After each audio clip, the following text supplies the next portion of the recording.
My name is James Rowlands, and I am a lifelong wrestling fan.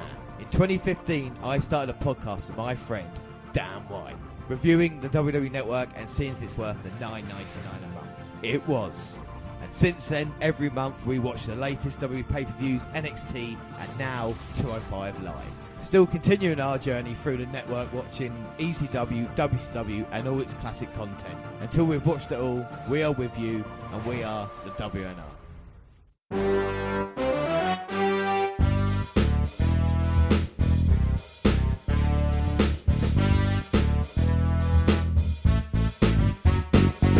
Yes, hello, I am James Rowlands, and as always I'm joined by Dan White. And it is episode 124, and it's WWE No Mercy 2017.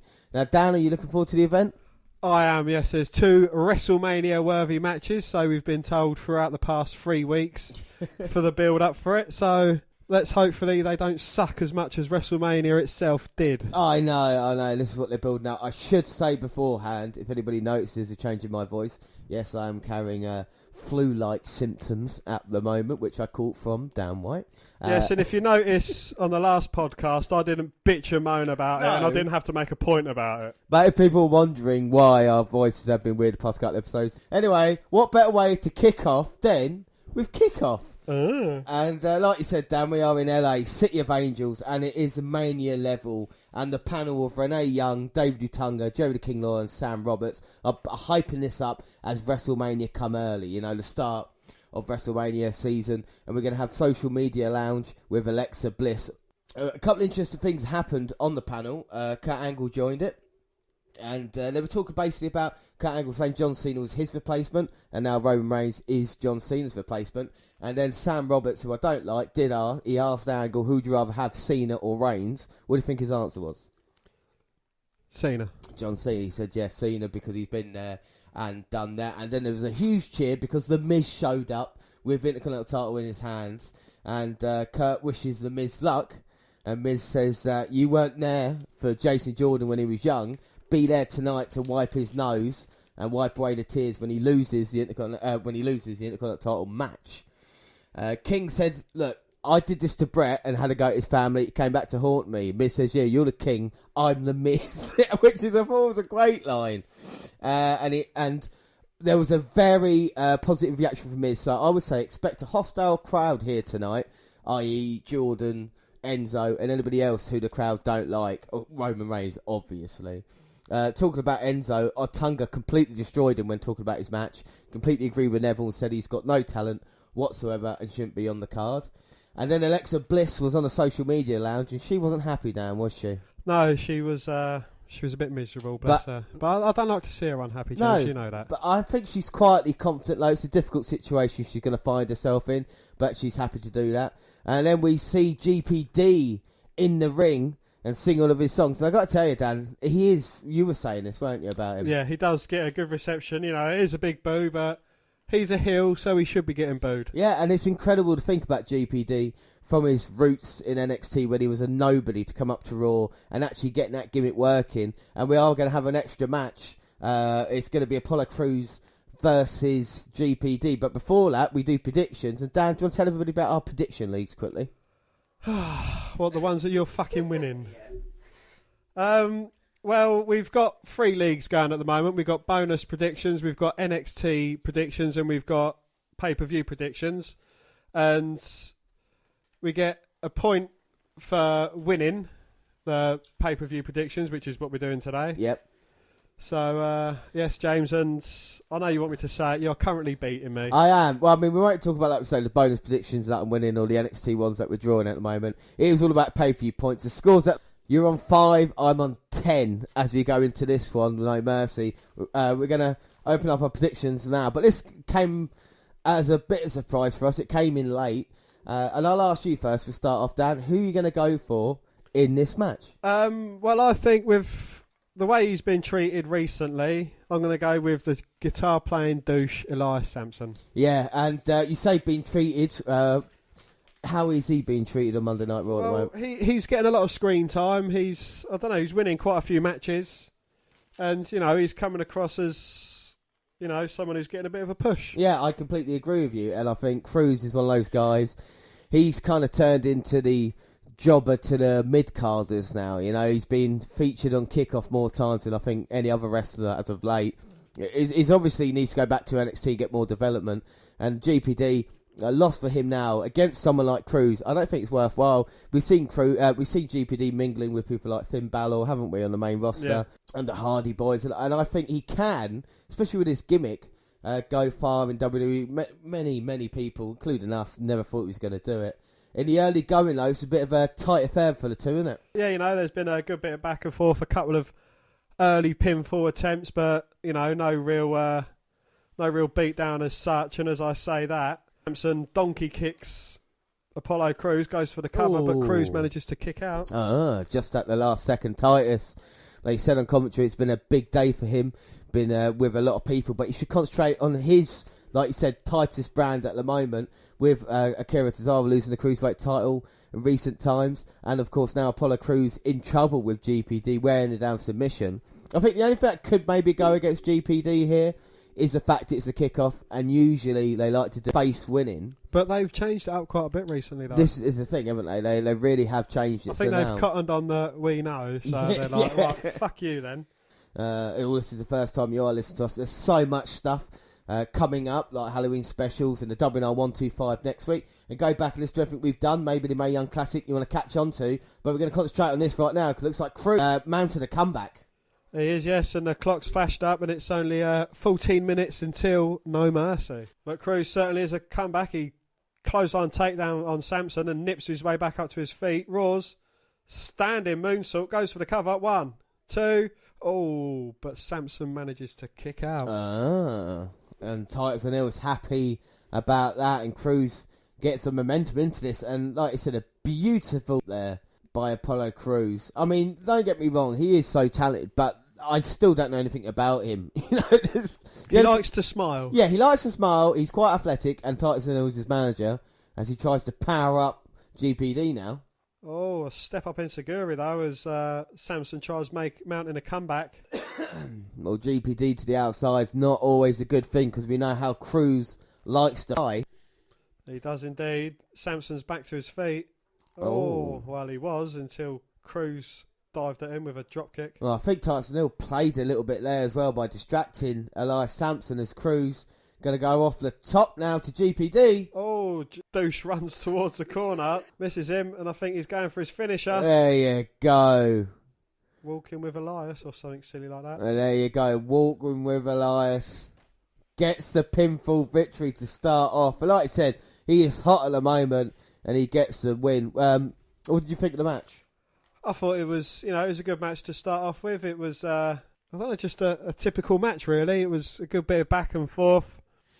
I thought, with a slight distraction by Titus, that O'Neil might have won it, but I don't know, you can see the look of disappointment on the face of O'Neil as Sam starts away at Crews. And now Titus O'Neil comes in, and he hasn't been active recent times, but like you said, drastic times call for drastic measures, as GPD slinks out the win, and with a victory as well, looking very impressive. And like you said, not a bad match to start things off, but a very basic kind of, I wouldn't even say Raw match. I've seen these kind of things on main event, but hopefully, like I said, as the card goes forward, as we get onto the main show, it does improve. And Titus O'Neil's got to ask himself a few questions now, hasn't he? Is he getting annoyed with Apollo Crews keep losing? And is there going to be a turn on the cards, or a bit of disdain on the part of O'Neil? He's trying to represent someone, and he's letting the brand down. Not only that, and Tozawa as well. So he's got to ask himself, maybe if he didn't go for the right people when he started the Titus brand, like I said, will we see a change? Or is it because they're with the Titus brand? I know Titus is saying, yeah, you got your opportunities because of me, but has Titus got opportunities because of them? Yeah, most definitely, and these are the questions hopefully get answered in the upcoming weeks. But that is it for Kickoff. What have you thought of Kickoff, Dan? I don't know, I think Kickoff's just a way of making a pay-per-view even longer. Yeah, that's true. And we should say, talking about that, we have got Raw talk after the pay-per-view goes off air, so that'll be an extra half hour just wrapping things up. But we will main show, and let's have a look at the promo. Inside us all There's both good and evil. For many, the need to do right is greater than the desire to do wrong. But when our worst sides rear their ugly and vicious heads, even the best intentions can simply slip away. And mercy disappears. For those who will not be silenced. The two most polarizing figures. You're a phony. You're just a part-timing, fake-ass bitch. He ain't the guy. Dude, you're just a guy. A cheap, corporately created John Cena bootleg. I'm still here because you can't do your job. WWE can make it without you. I'm selling the tickets that you haven't sold in 5 years. Movie star. For those who will not give in. A fatal five-way match. Every woman for herself for the women's championship. I don't even have to lose. That's not fair to me. And for those who will not go quietly. The reigning, defending, undisputed, universal champion, Brock Lesnar! The monster has his sights set on one thing. I don't believe in monsters, but I believe Braun Strowman is one. No matter where Monster Monkman goes. Brock Lesnar wasn't manhandled, he was monster handled. Destruction follows. You woke up the beast. Suplex City, bitch. On this night, there will be no restraint. There will be no holding back. And there will be no mercy.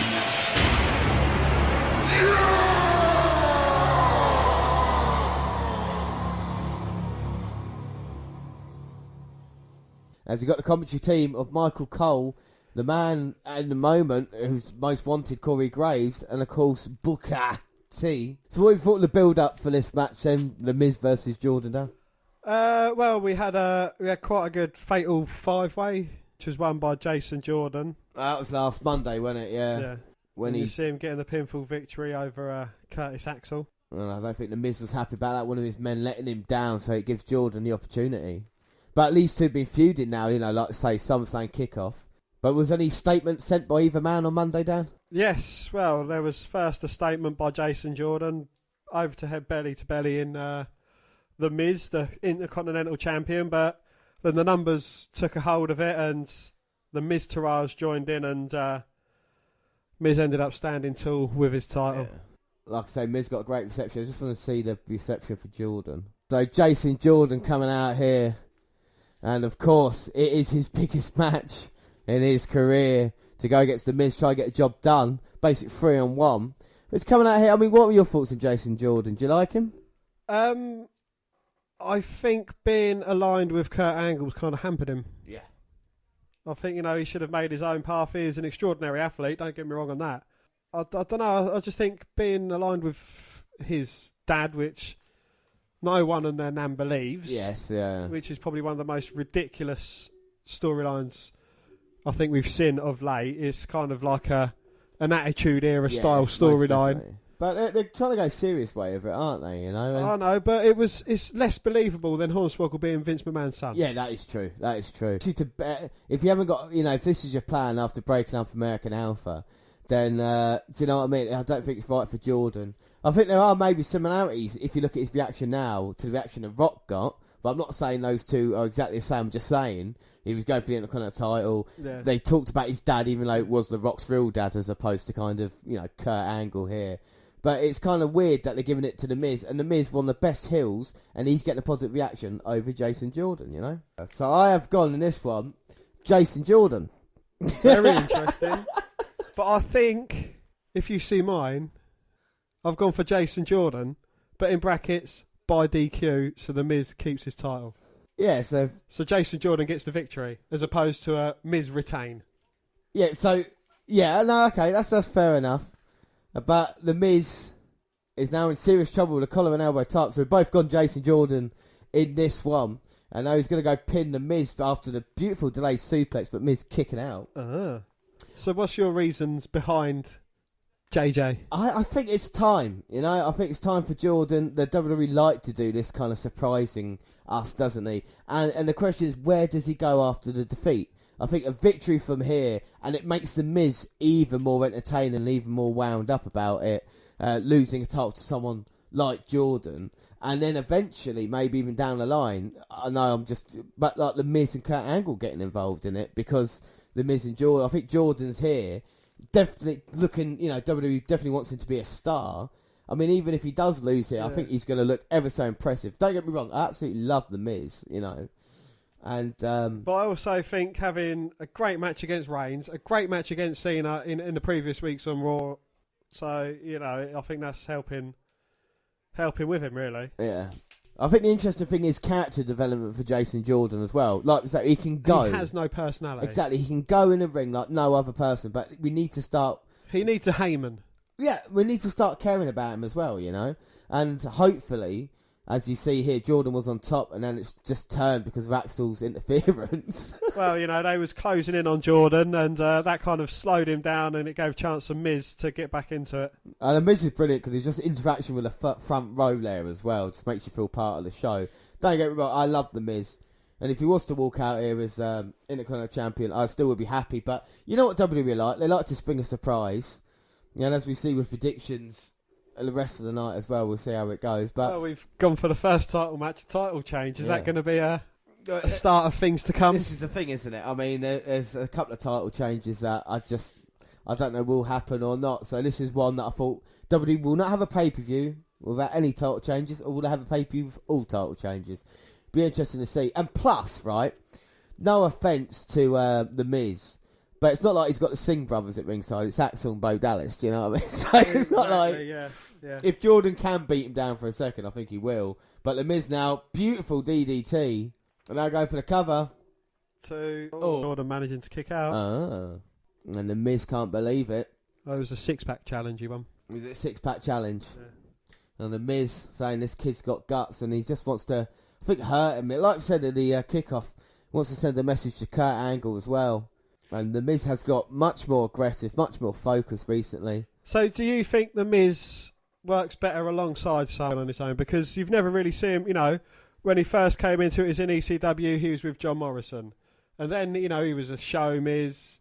He was, with Maurice. And then, now he's got the Miz Taraj. A-Roy. Yeah, no, and then you have Damien Mizdow. Miz always works better with someone because he can always make, and this is why they put him with Jordan as well, someone feel sorry for him. It made Alex Foley look like the next big level star because he was with the Miz, and then they went to John Cena. He just wasn't going to work out. The same with Damien Sandow. He won Money in the Bank. Exactly. So popular off of the Miz as well. And this is what they're hoping for Axel and Dallas. One day Axel to turn around and clock Miz and just think of the reaction. I think most definitely. And I think that's a talented... That's, to the Miz for being so talented. But he might be without Intercontinental title because Jordan's just come off the top. Ooh. Well, you see the Miz Taraj running around to the corner that Jason Jordan was perched on, trying to distract him. And now Jordan is going to try and he's going to try to put the Miz away. And the Miz, he's got his dukes up. He's trying to block it. He refers to Angle, not as Dad, but as Kurt. Would you call him Dad straight away? I mean, hopefully we see it at the Angles family, Christmas retreat, Jordan Angle, spend a bit of time together fishing, building up that relationship. Because at the moment he's getting the kick crapped out of him. He's getting the crap kicked out of him. He is indeed, Dad. I'm told you I'm a bit ill here, but the Miz... Daniel Bryan style kicks, but he goes for a big running kick and Jordan catches his leg, a lovely, fisherman's overhead suplex. And that's what Jordan can do. Don't get me wrong, he's brilliant in the ring. I don't like the kind of green and yellow motif that he's got, but I think that's more personal preference. But every wrestler's kind of colour associated in a weird way. Do you like the singlet style? He's like his old man when he gets worked up, straps come down. I do, but then again, this is the problem, isn't it? And this is why people went off Jack Swagger, because they thought he was a Kurt Angle rip-off. You know, with Jordan, they've got, like I said, they've got to be really, really careful as he tries to mount a comeback, and the crowd have not been on his side at all in this match. They've been chanting Miz name. into a corner. Oh, and another suplex there. Oh. He's more like Taz, like the human suplex machine. Yeah, I mean, they could just do something like that, you know, have Taz come out. It'd be Taz's son, you know, that would make more sense. And at the moment, if I was calling it as I sees it, Jordan's been in control. The majority of this match, you know, it's definitely the past 5 minutes or so, looking to put Miz away. Oh, Miz line up for the skull-crushing finale, but Jordan ducks it, rolls him up 1, 2. Oh. But the Miz managing to kick out. Miz goes for the clothesline. Jordan turns it into a Northern Light suplex and turns it again. Goes for the cover 1, 2. Oh, but the Miz managing to kick out, and he's had no help from his Miztourage. No, not yet. Aside from a couple of minor distractions. And Jordan pounds the mat in frustration, and the Miz just trying to get to the safety of the bottom rope. But like I said, Axel and Dallas are still there. And Jordan's trying to pull the Miz. Oh, there you go. And the Miztourage taking the Miz into Jordan's a safe place. Go flying. Oh. And it takes out a couple of members of the Miztourage. Well, drop kicks Axel. Oh! Oh! And throws Dallas into the Miz and Curtis Axel. Oh, well, it was true. It's damn true. And Jordan now's got to focus on the Miz. Throws him in. Don't get distracted, Jordan. Miz running in. Oh! Oh, no. No. Controversial. What? He's got the crossface locked in. Well, the Miz nowhere near the ropes. And we know this is a deadly manoeuvre. And he's going to tap. He's going to tap. They're just going to run in and break the submission, aren't they? He's nowhere near the ropes yet. Oh, he's trying to crawl his way to the bottom rope. Oh, he's got there. Just out of reach. He's going to tap. No. Oh, fingertips to the bottom rope. Ref calls for the break. But has this done enough damage to the Miz? Well, the Miz might have broken his nose, and Jordan is not letting the Miz recover, going running in. Oh! But the Miz sidesteps him, and Jordan hits nothing but ring post. Youthful exuberance, I would call that, by Jason Jordan. Should take a breath, assess the situation, but instead, running in, the Miz, who becoming the veteran that he is, dodges out of the way. Well, you do know that if you injure the nose, the eyes start watering, so your vision is slightly impaired, so maybe he was trying to capitalise on that. And the Miz is still not fully recovered from the crossface as yet. Well, like you say, they're trying to get to his feet and just trying to get a bit of recovery. There's Jordan now getting to his feet in the corner. Jordan's up. Here comes the Miz though. Oh, it came in and Jordan caught him. Oh, over belly to belly overhead. Yeah, beautiful by Jordan. Comes in and spears Miz in the corner. Oh, now he means business. Now the straps come down. Yeah. And here comes Bo Dallas. Oh. Axel perched up top. Yeah, Dallas taking down Jordan. With the roll up, but Dallas and a distraction, and he gets hit. Curtis Miz, Skull Crusher finale, gets a cheer for Jordan. 1, 2, 3. Oh. And the Miz, by dastardly deeds, wins the match. But not to give away our predictions here, right? Just a quick question. What other titles are going to change hands here tonight, then? Are they going to go through a night with no title changes? I don't want to change hands. No. Most definitely don't want to change hands, and that's the Cruiserweight title. The tag team seems pretty stuck on that they won't change. Obviously, the Universal title, Lesnar and Strowman could go either way. But I'm starting to worry about Neville at the moment. I'm starting to worry about Neville. That's why partly I went for Jordan. But anywho, I mean, it's a bit of a more of the same here in the match. You know, it wasn't too bad. Fans weren't on Jordan's side. I don't think it really picked up that much. And I think the ending, again, with outside interference, I mean, what happens to Jason Jordan? You know, does he carry on still going after the Miz, or does he have to assess the situation, you know? Well, you know, his argument is I had Miz legitimately rolled up and there was interference. But, you know, is it just me? But is all heel champions, they're winning through interference now. You got the Singh brothers, you got the Miztourage. You know, it's starting to get a bit tedious and samey. I'd like to be a heel, but win. Yeah. Like, on off his own back. Yeah, but Jason Jordan's been interviewed. Well, Bland Jordan there. So, yeah, sorry to interrupt that. You're right about the outside interference, though, with people getting involved. Like I said, Mahal and everything like this. They really need to kind of change it up, don't they, if they want the heel to go through. What is wrong with him just being good in title matches? You know, I never understood that. Anyway, Jordan saying on the mic that The Miz sucks and that he wants another title match. Very, very bland by Jason Jordan. And I thought he should turn around and just say, you know, you don't respect me, I don't respect you fans, but it's obviously WWE want to go a different way. Maybe they want someone to be booed as much as Roman Reigns, you know, and have a Jason Jordan Roman Reigns match. Then what are you going to do, you know? But after that, prediction-wise, yes, neither of us get a point, so it's 1-1 as we start the main show. Well, are you looking forward to Shane McMahon versus Kevin Owens Hell in a Cell? I am indeed, yes. I think it's going to be quite an exciting match. Do you think we're going to see Shane? I don't think so, no. No? No. Diving off, maybe, might be Kevin Owens. But up next, well, Dan, this you've been looking forward to. It is Finn Balor versus Bray Wyatt. Man to man. Face to face. At No Mercy. And let's have a look at the promo. You know, the NXT Championship used to look real good around this waist. And the Universal Championship used to look real good around this waist.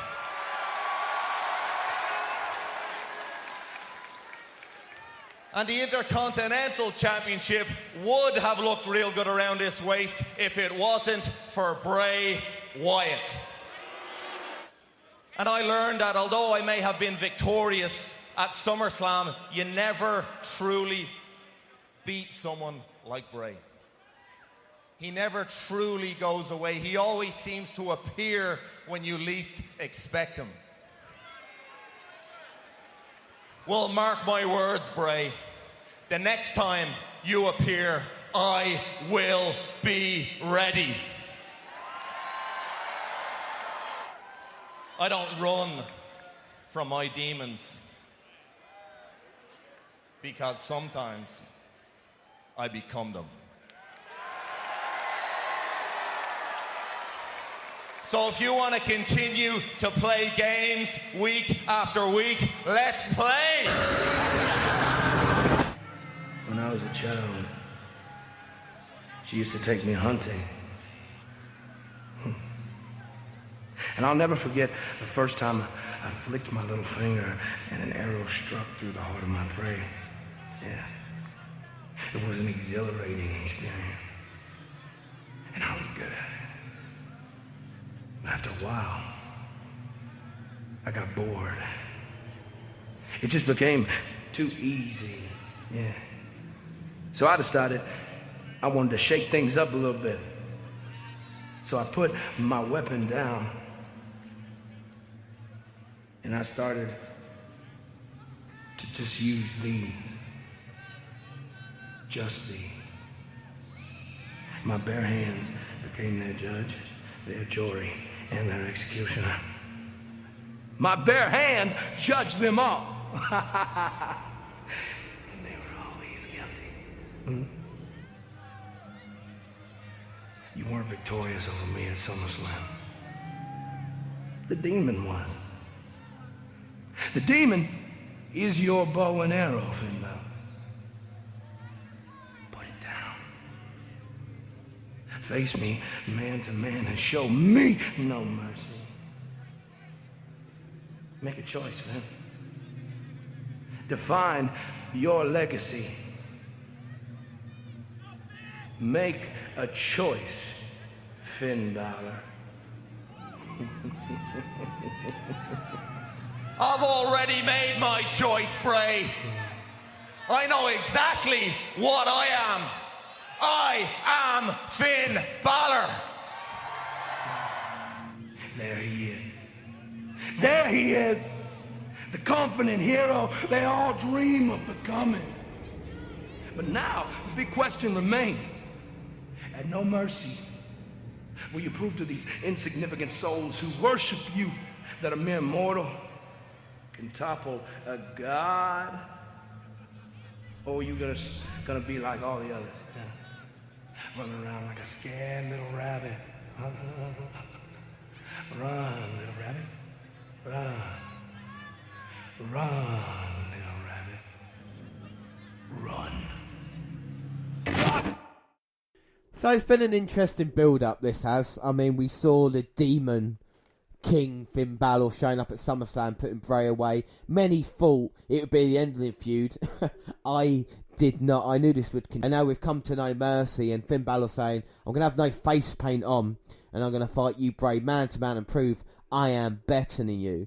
But for Bray Wyatt, he's got a lot to lose in this match here. If he loses to Balor, yes, it builds Balor up, but it completely destroys Bray. And let's not forget, he was WWE Champion going into WrestleMania. So for Bray Wyatt, the character himself, it's still savable. I don't know why WWE always seems to put him in a no-win situation. So yeah, there was an interesting thing on Monday Night Raw, wasn't there, with Bray Wyatt and Goldust? Yes, well, there was a match between Bray and Goldust, because Goldust is probably one of the only men that wears face paint in WWE. After the match, Bray beat Goldust with the Sister Abigail, and then proceeded to wipe off Goldust's face paint. So the next week on Raw, Dustin Rhodes faced Goldust as Dustin and not the man behind the mask. He still had his gold and black jumpsuit on, but he faced it without his face paint on, trying to be serious. Still lost. Oh, but will it happen to, like we say, without the face paint? Can he get the job done? So, Dan, predictions? Who have you gone for in this one? Prediction-wise, I have gone for Balor. Finn Balor. All right, cool. I've gone for Bray Wyatt. Oh, in this one, I know what you're thinking. Finn Balor gets a victory, they both move on. That ain't the way WWE does stuff. Bray Wyatt gets the victory here through underhanded technique. The question's asked for Finn Balor, and then we finally get the match between these two that everybody wants to see. I think Bray can't lose another pay-per-view. Look how many pay-per-views he's lost this year, you know? Well, that might force him to crack. Yeah, well, what else can he be? Can he be cracked? You know, he's lost everything this year that held to him. I mean, what else is there for Bray if he can't beat Finn Balor? And what's Balor going to do next if he does get the victory over Bray? What have you gone for Balor for? Well, I've gone for Balor because there's a reason why Balor hasn't had his Universal title match. Because Brock Lesnar's the title holder. And before that, Goldberg was the title holder. Yeah? And they're protecting him because he would get obliterated by Lesnar. Oh, is that what you think? Yeah. You honestly think Balor wouldn't stand a chance against Brock? That's why he hasn't had his Universal title rematch. That's why they're protecting him, and that's why he's going to win tonight. Well, so you think it might be Balor versus, say, Brock at Survivor Series? No, I think Balor's going to go against whoever beats Brock, which is more than likely going to be Roman Reigns. So you don't think Balor will get another chance at the title until next year sometime? Past WrestleMania. Okay, right. So, well, but what does Balor do in the meantime then? And what happens to Bray? You know, where does he go after this? I think these two are going to be connected for a little while longer. Well, isn't there an impending return from a certain tag team? The former NXT tag team champions, 2 members of the Wyatt family. Yeah, but that's they've talked about it on SmackDown. Over on SmackDown, yeah, with the Breezango thing. So with Bray, it's difficult. It's Strowman. Who would have ever thought when Bray first debuted and when Braun Strowman first debuted that Bray would be second match on the card and Strowman would be main event? You know, there is something wrong and good in a weird way about WWE because Bray doesn't deserve this, but here comes Balor. Well, it's basically like Bo Dallas getting a Universal Championship match. I'll tell you what, though, it does make sense Finn Balor getting a victory and proves he doesn't need the face paint to beat Bray.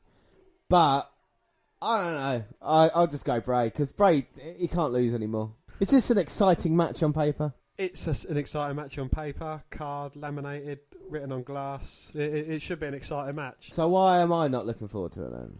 I don't know. Why aren't you looking forward to it? I don't know. I think this should be a good match. But, again, I think the reason you're not looking forward to it is because the treatment of Bray Wyatt. I suppose so, but then again, because you can't tell me when he first came in 2012, crazy, 5 years ago, he made himself known. You know, him and Rowan and Harper, And they wasn't even a force to be reckoned with to start Yes, but hopefully Bray can back that up tonight as he attacks Finn Balor from behind. Not even giving him a chance to take his leather jacket off. No, this is what Bray needs to be. He needs to be the vicious monster to prove to everybody that he's not just going to lay down as he sends Finn Balor into the barricade. Maybe he needs to project some maggots onto the ring. That helps. Well, he's going to try and project Finn Balor's head table, but he just can't seem to get through at the moment. And he's got him up. Oh! And the bell hasn't even rung yet. Apart from Balor's, his bell's rung. This might be over. Well, the referee is calling for the other refs to come down here and check on Finn Balor. Now, if I was going to have Bray Wyatt get a victory, then I would have him beating up Balor in the early game, and it coming back to haunt Balor the injury, and then Bray capitalising, or Balor getting a victory because he's such a great babyface. I mean, it could literally go either way here. So you're discounting the man who won the Universal title with a fractured freaking shoulder, man. That was a demon. That was the demon, not the man, Finn Balor. Finn Balor might have a couple of cracked ribs here. And they're asking Balor if does he want to get in there and fight Bray. Would you, Dan? Well, and you're saying this is a man who'd stand a chance against Brock Lesnar. Brock Lesnar went through not one, but 2 announce tables and then had a following 3rd announce table toppled on top of him. Well, Bray Wyatt is smirking at the moment, Dan. He hasn't got a cigarette in his gob, James. He's just grinning from ear to ear. He is laughing at this. And Balor, come on now. Don't let the referees take you away. We should have had a match here. Oh, wouldn't it be brilliant if, Balor can't compete his replacement, Oscar? All right, maybe not. But Finn Balor's struggling. And what's Bray going to say? Look what I did to you, my little hero. He's going to turn around and come back. Run away, little coward. He's taunting him. He calls him a coward. Let's go away. And Balor, is he going to take that? I don't think he will. Oh, he's taking his jacket off. He is jacking it off. And Bray seems to like it. But Balor can't compete, surely. Don't call me Shirley, but it looks like he's making his way back down to the ring. Here he goes. Finn Balor wants to finish off Bray. And there we go. Finn starting it off quickly. Get pushed away by Bray Wyatt, though. Oh, caught in Sister Abigail, but quickly gets out of it. Oh, he does beautifully by Finn, sending Bray to the outside. Oh! Comes flying at Bray with a drop kick. But those ribs, you got to ask yourself those questions. You got to ask yourself this. Can Balor show how tough he is? Oh! Well, he certainly is by drop kicking Bray into the barricade. Well, it looked like Bray got thrown out of a moving auto vehicle there, Dan. Do you know that? Yes. Unbelievable stuff. Texas JR. Well, this is much better than I had hopes for. And it was all because of the quick start. And now Balor look away. And I mean, if Balor does win this one, fair play to him. I doff my cap to you, sir, as he's rolled Bray in. And now is he going to look for it? Well, just like to point out that we've already had 2 heel wins. We have. Oh yeah, we have had 2 heel wins. You're right. But like I said, WWE are changing things recently. So and Bray stopping Balor off the top. I don't know if that would be the best position, but he's trying to bring Balor back in. Back in the hard way. Oh! Big suplex, and that's got to cause some injury to them ribs. It's all going. I'll tell you what, if Bray wins now, Enzo's going to win the Cruiserweight title, isn't he? Don't even joke about that. But the impact of Finn Balor can hardly breathe at the moment. Bray's staying on him. Well, he could certainly have internal bleeding. Oh! And Bray's targeting the ribs. And Bray now seems to be enjoying himself. He's been a bit campy, yeah. flicking his wrist. Ooh, sailor. Balor trying to get to the outside to try and get some separation between him and Bray, but he's getting followed out by the Eater of Worlds. Balor in all sorts of trouble at the moment. Bray, just concentrate on Finn Balor. Fair enough. Well, his knee concentrated on Balor's face just then. Bray, he's licking his nip, licking his hand. Oh, but Finn will not go down easy. Oh my God, Bray driving Balor down with his full weight on the steel edge of that apron. And Finn has not had any proper offense in this match. Bray has always been on top of him. Can Bray put him away? Does he want to? Is he playing with him? Yeah. He's got the cravat there, just wearing the neck of Finn Balor down, but not going to get a victory on that. But he's going to force Balor to exert energy that he clearly doesn't have. Especially when you're trying to catch your breath back with those injured ribs. It's a struggle for Finn. The only help for him now, maybe, is the crowd in attendance if they can get behind him And to Finn Balor's credit, he is one of the few baby faces who does get a positive reaction, if you know what I mean. It's very difficult. Oh, he gets Bray, though, in a jawbreaker. But Bray, again, back on the offense, pushing Balor away, but runs into a double foot from Balor. Yeah, but Balor's expression has changed. He knows he has to capitalise on this. And kicks Bray, sends him back up into the corner. Finn's going, come on now. Sounds better in Irish accent when you got a cold. I need to win. You sound really nasally, like Lois Pulish. Yeah. Oh, Bray reverses Balor, but Balor beautifully leapfrogs. Delivers a kick to the midsection of Balor. Yeah, he got killed with that. Fucking throws him to the outside. Is Bray going to go for a suicide dive? Bray looked for it then. I don't know why. But that is Bray. Takes his time. Oh, and Balor pulling the apron out, trapping Bray between the apron and the ring. Beautiful combinations by Finn Balor. Oh. Now he's just stomping the granny out of Bray. And now Finn Balor saying, come on, he's got this, and you can't pin him on the outside, though. Oh! But he can kick his head off when Bray's on the outside. It's good. You can see the footprint on Bray's head where Balor came in. You see a replay. Fucking hell. Okay, Balor can win this. Bray is in serious trouble. Bit of payback on the announce desk now. This is what you did to me. You put my head through the table. Yeah. I'm going to throw you in the ring now. I'm going to hurt you. So I will. Bray is in serious trouble. Finn looking to go up. Maybe the coup de grace, which, like I said, won him the Universal title. Bray sits up. Balor's face. Balor's like he's seen a ghost.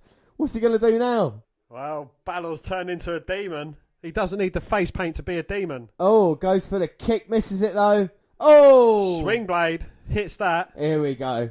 This is Balor now, isn't it? He's got Bray in his sights. Drop kick. Oh! But runs into a big boot.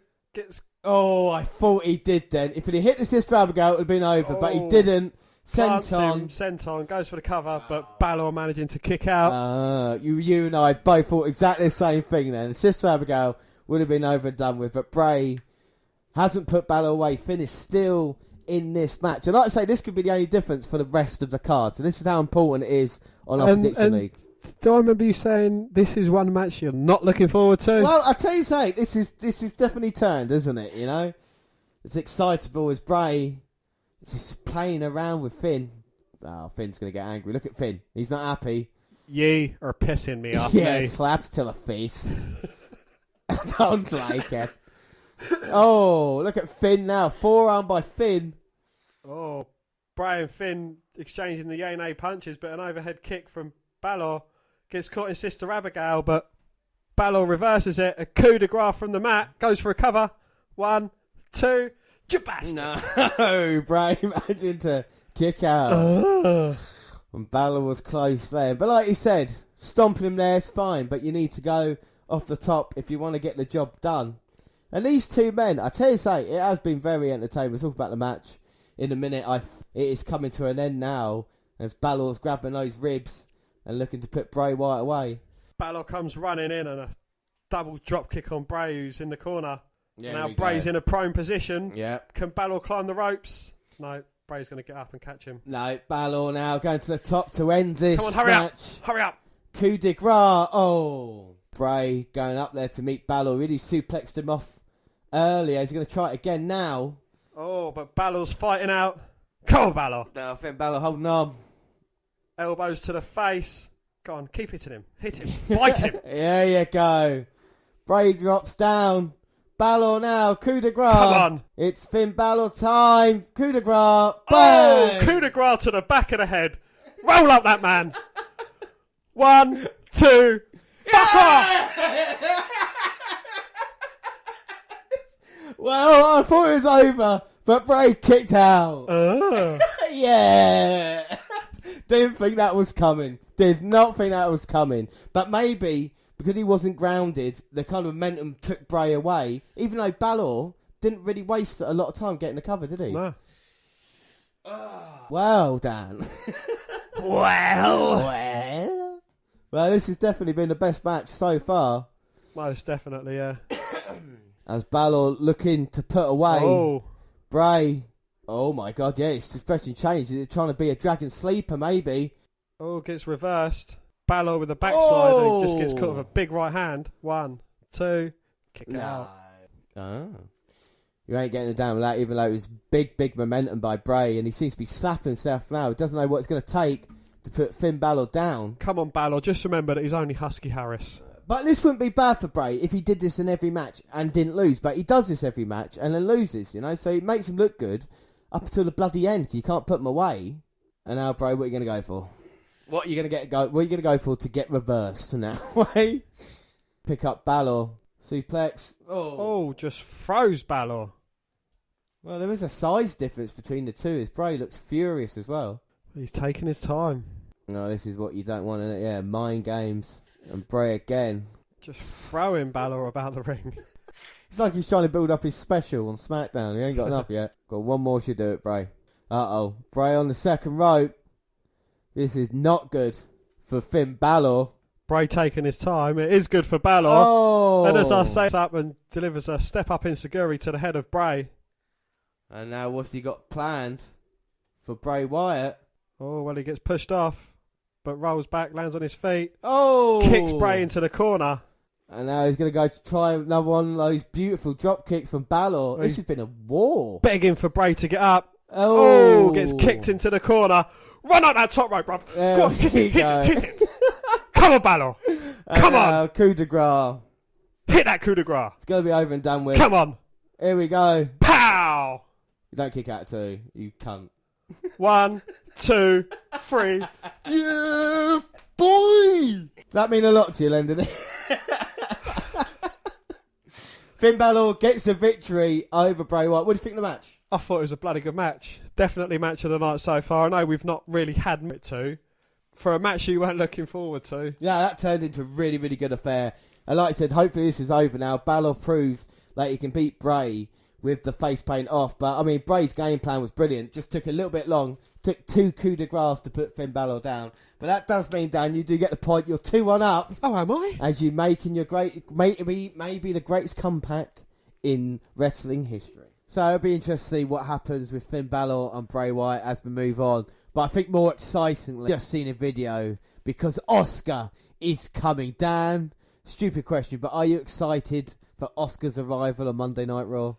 I am very excited, providing they do it right. Yeah, I mean, this is the vital thing, isn't it? The video packages and everything like that, absolutely brilliant. I kind of Goldberg-esque when he debuted in the WWE, but look what happened to Goldberg. Let's not have the same thing happening to Oscar. And then we're backstage and we see the bar of Sheamus and Cesaro getting interviewed. Seem very confident here tonight, don't they? They do indeed, yes. Yeah, and Sheamus and Cesaro were saying how they know it's going to be tough here tonight.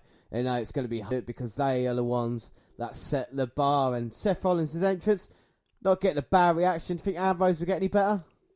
Ambrose always gets a good reaction. But it's quite funny that they're coming down separately. Like, they're not meeting on the ramp. Yeah, exactly, yeah. They haven't got a... And again, they can't come with a Shield theme tune because otherwise Roman Reigns would have to come out as well, wouldn't he? So, exactly, yeah. But Ambrose and Rollins, what have you thought of their tag team title reign so far? I know they only won it at some. Yeah, it's been good. You know, it's they're still in a rivalry with the bar and also the club. Yeah, the club have got involved recent times, haven't they? You know, we saw it. They main evented Monday Night Raw a few weeks back with these 3 teams. It'll be interesting to see what happens. I mean, do the bar stand a chance here tonight? I think that is the question. So, I mean, as we see the bar coming out, we've got to ask ourselves predictions, and I have gone for Ambrose and Rollins.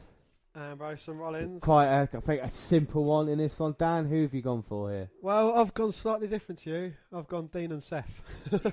I see how you've gone slightly different there, you see. Even though we did put him first, Dean and Ambrose with Seth and Rollins. Yeah, I think it's quite an easy one to predict, isn't it? This one? Yeah, it is, yeah. Well, you know, I don't think it's... I think it's quite common knowledge that Sheamus is taking You've been saying that for months, though. I have been saying it for months, but it's bound to come true one day. But he has got filming commitments, and, you know, he might be taking a hiatus due to his filming commitments. So, you know, losing their rematch, it's going to take him out of the picture For now. Yeah, move the club into it as well. I think what we're waiting for, and I don't want to, call too much into the future, but I think with Survivor Series on the horizon, I would love to see a Raw versus SmackDown match. And, of course, with Ambrose and Rollins involved, who's one of the men on Raw that you could do? Roman Reigns could come into it, couldn't he? What was that? And then you could have a 4-on-4, 5-on-5, get 2 guys eliminated, if it's Strowman, whoever, and then you could have the Shield reunion and the 3 beating the 5 of SmackDown. If they want to do that... I think that would probably be the only cheer Roman Reigns has had since he's been a singles wrestler. Exactly, do that then, and then everybody will love Reigns. He doesn't necessarily have to get the winning victory. It could be Ambrose or Rollins, but they must be working towards that, because would you be disappointed if just a couple of months down the line they lost the titles and just moved on to other things? It's got to end it one or two ways. Yeah, I'd probably be even more disappointed if they just split up again. Yeah. Even a heel turn would mean more for Ambrose or even Rollins if one of them turned on each other. Well, again, you could have Ambrose doing it to Rollins. Yeah, like exactly. Here's a taste of your own medicine. Triple H has just picked me. But one disappointment, no Hardys. No Hard. Well, the latest news, thanks for reminding me of that, is Jeff Hardy picked up a shoulder injury and they're now assessing if he needs surgery or not, which is always going to be difficult. First teams, who have we seen, Dan? We've seen the Ruskies. We've seen Funaki, #1 announcer. We go along to the French, Ray Rigaud and Gene Bastard. Yeah, we've seen all of them. What do you think of Jeff Hardy's injury? Is it going to affect, like you said, you're going to miss the Hardys? I don't know. Can Matt go it alone? He might be a bit broken without his brother Nero. But again, with no agreement reached yet to use that gimmick, when's it going to happen? I'll tell you what is interesting, though. I think the Raw Tag Team division have been really unlucky this year, even with the Hardys involved, because of the Revival's injuries throughout the year. They're to come back in December. In a couple of months' time, I think that's going to change things up. A fully fit Jeff Hardy alongside Matt Hardy as well, I think would be good. But I think in the meantime, Ambrose and Rollins are going to have to wait for those type of matches and go through teams like The Bar. But we haven't done it tonight. Keys to victory, Dan? Keys to victory? Well, Sheamus and Cesaro, I think, they do work like a well-oiled machine. And, Beeling Hills, they use their... They use their bar? They use their belches. They are the bar. But they use their, dastardly ways as Sheamus gets kicked out of the ring by Ambrose, so he picks up Seth Rollins, throws him into the barricade, but Dean comes to his rescue, and then he goes and shuts down Cesaro. But like you said, teaming up to take to make it a handicap match, in essence, Sheamus Cesaro. And all credit to him. When we say how difficult it is for 2 single guys to become a tag team, and they've managed to do it, and especially someone as talented and well-liked as Cesaro, and maybe someone like Sheamus that people weren't, getting behind. Well, I think with Cesaro is people was kind of going off him. And again, we've mentioned it many a times, they had a best of 7 series for a title shot, and then Foley was like, no, you can go together, and, you can become a team, and they've what it is. Yeah, they have, On the outside, Cesaro has just swung Dean Ambrose into those steel steps, and with Seth Rollins already just barely getting to his feet after the attack earlier, it's a difficult start. Do I get bonus point if... bonus ball, yeah. if a beach ball comes down and Cesaro goes into the crowd and pops it. No beach balls allowed at WWE events anymore. And they're just working down on Dean Ambrose. Well, I tell you who's as healthy as us. Dean Ambrose at this point in time. 2-1 attack. I mean, to win this, they got to try and stop the superior offense of Ambrose and Rollins. Don't get us wrong. Sheamus getting himself pushed away by the referee. Cesaro choking out Ambrose and then tagging himself in. Oh, and both men delivering a double kick to the midsection of Ambrose. Ambrose and Rollins are WWE Championship material, and both men have got the moveset to say that. You could argue with Sheamus. I think with Cesaro's problem over the years, and Vince McMahon has said this, is personality-wise. What do we know about Cesaro still? Even with Sheamus, you mentioned he had a little Liverpool badge on him, so you know little facts about that. Even though it's not a good thing, yeah. It's still little things. Well, again with Sheamus, he's a Royal Rumble winner.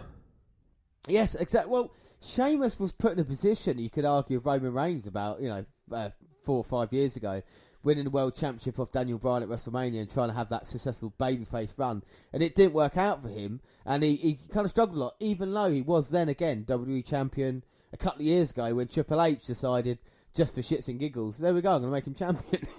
Indeed, yes. Weirdly enough, against Roman Reigns, but Cesaro here. Again, I think, Cesaro was last year he was like my underappreciated wrestler of the year. Last year? Exactly, we've seen a lot more. Is Cesaro getting more? Is Cesaro better used now than he was a year ago? He's getting more airtime. He's getting more match time, which, it's not a bad thing. People are seeing him and notice him. But I think the heel side of him is probably hampering him slightly. Because, you haven't got the massive Cesaro section signs, which, did make him what he was. And the thing is, as well, I think the moveset, the kind of power moves that he can do in the swing are very babyface orientated as well, aren't they, But he hardly uses a swing. He swings him around half a swing to whack him into the stairs and to the barricades. But like you said, you do, so you've got to be careful to be the heel team. As Ambrose now trying to get over to Seth Rollins. I mean, is this a surprise that it's Ambrose getting worked on as opposed to Seth? Again, can you say one's better than the other? Well, I think at the moment, maybe Rollins is... I don't know now, it's difficult, isn't it? Again, you would have said Rollins was probably more of the chosen one, because don't forget he's the cover star of the next WWE 2K But game. again, a chosen one. He was handpicked by Triple H to turn his back on the Shield. He was, the man who had his own little entourage. Yes, and right, J&J. And it's like he was chosen. Yeah. But whereas Ambrose, he's turned up at every event. He's turned up at every live event. And he's been a constant.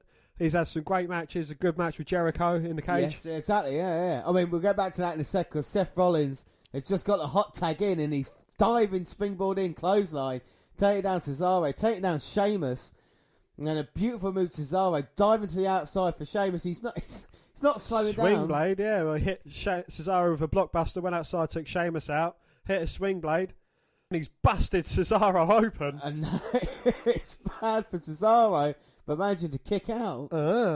Referee might have to step in and stop this for a second. Seth looked more comfortable than he has in a very long time. Oh my word. A big elbow from Cesaro, but Seth responds with a kick to the midsection. Gets pushed into Sheamus, who hits Rollins with a big right hand. I don't know if that's his mouth busted. The top of his definitely might have bit his tongue there with the impact, getting a tag out to Sheamus. But like I talked about, Ambrose was the hardest working man in the WWE last year. This year, you could say maybe not in such a prominent position, but maybe that takes the pressure off someone like him and Seth, especially when they know each other, can be on the road together and finally enjoying their matches. But again, who was the man of the show when we watched them live? It was Dean Ambrose and The Miz. Yeah, I suppose so. Yeah, I suppose you're right. Yeah. Well, it was Dean Ambrose and The Miz kind of pushed his way into it. And Sheamus there, going for the Celtic, not backbreaker, what's it called? Irish curse backbreaker. The Irish curse backbreaker, like 2 or 3 times. Let's see if we can see where Cesaro... He's lost a tooth! Oh no! He's lost his front like fair. Dean Ambrose knocked one of Cesaro's teeth out, and this certainly is a war. Springboard across. Well, Mick Foley would be proud, wouldn't he, So would Chris Benoit. I think Cesaro might have to wear a mouthpiece in future. He's not very happy about this. No. And now Sheamus going to wear it down. Seth Rollins, you got to wonder what effect that's going to have. And I can't imagine what kind of pain he'd be in as well. But he's up on the apron, he's trying to get tagged in. But it's payback though, isn't it? Because it was not Jeff Hardy's tooth out a couple of months ago. So it was, yes, a tooth for a tooth. Yeah. Sheamus gets a tag in. Oh. Cesaro gets a tag in. Runs across the ring. Big boot Ambrose down. Seth Rollins manages to get some separation. Goes to his corner for a tag, but there's no Ambrose in. No Ambrose in at all. And Sheamus is in now. Picking Rollins up. Oh, pop-up. Pop-up European uppercut. Pop-up uppercut. Sheamus going for the pin. Oh. Rollins managing to kick out. And Ambrose is still down. Oh, Cesaro can't believe it. Thought he got the 3 count there. I think that big boot to Ambrose was a bit of revenge for knocking his tooth out. I think he tried kicking Ambrose's head off his shoulders. Well, Ambrose still down at ringside as Sheamus now berating the referee. But this gives Seth Rollins a chance. Don't forget the Kingslayer, the man that beat Triple H at WrestleMania. You're going to give him time to recover, are you? And now Sheamus just taunting. Uh-oh. But he has taken too long with Seth, and Seth's managing to fight his way back into it. And Sheamus picks him up for a power slam, but Seth managing to get out of harm's way. Oh, but Cesaro grabs hold of the back of Seth's trousers. Sheamus comes running in, and Seth sidesteps. Sheamus hits nothing but the ring post. Yeah, but Cesaro tags himself in. A blind tag, picks Rollins up, but Rollins lands on his feet. Oh, and Rollins eliminates Cesaro from the Royal Rumble. And now can Seth get the tag to Ambrose? Or does he want to take it to the bar? No, he wants to get out of there. He's taking a lot of punishment, but Cesaro in. Finally gets the tag to Sheamus, who's back up, and Ambrose gets a tag from Seth. And now the combination by Ambrose running the ropes. Just running through Sheamus. He's firing all cylinders here, Dan, isn't he? Well, just like Seth when he come in from a hot tag. And now stomping a mud hole in him and walking it dry. Oh! Takes out Cesaro again. But here comes Sheamus. Oh, eliminates Sheamus from the Royal Rumble. Is Ambrose going to go flying? He's got that look in his eye. He looks a bit Benoit-y, doesn't he? Is he going to go suicide dive? Suicide Benoit. Oh! Suicide dive on Sheamus there. How many references to Benoit have we made? Loads. All started off on the crossface, didn't it? Well, Dean Ambrose certainly has got ruthless aggression. He has. Well, and Cesaro's got toothless aggression. Hey, Ambrose going to the top. Oh, he knocks Cesaro down. He was trying to distract him. Now Sheamus looking to put Ambrose away. Is he looking for white noise off the top there? But no, Dean Ambrose. I was just about to say white noise anyway. No, you weren't. And Ambrose fighting it off with the back elbows. But Ambrose slips down, crutches himself on the top rope, but he's back up as quick as you like. Oh. Delivers a big elbow, takes Sheamus down. 1, 2. Oh, but Cesaro breaks it up. And now Cesaro's in. And like I said, he's not happy with Dean. And he's not happy with Rollins as he knocks him off the apron.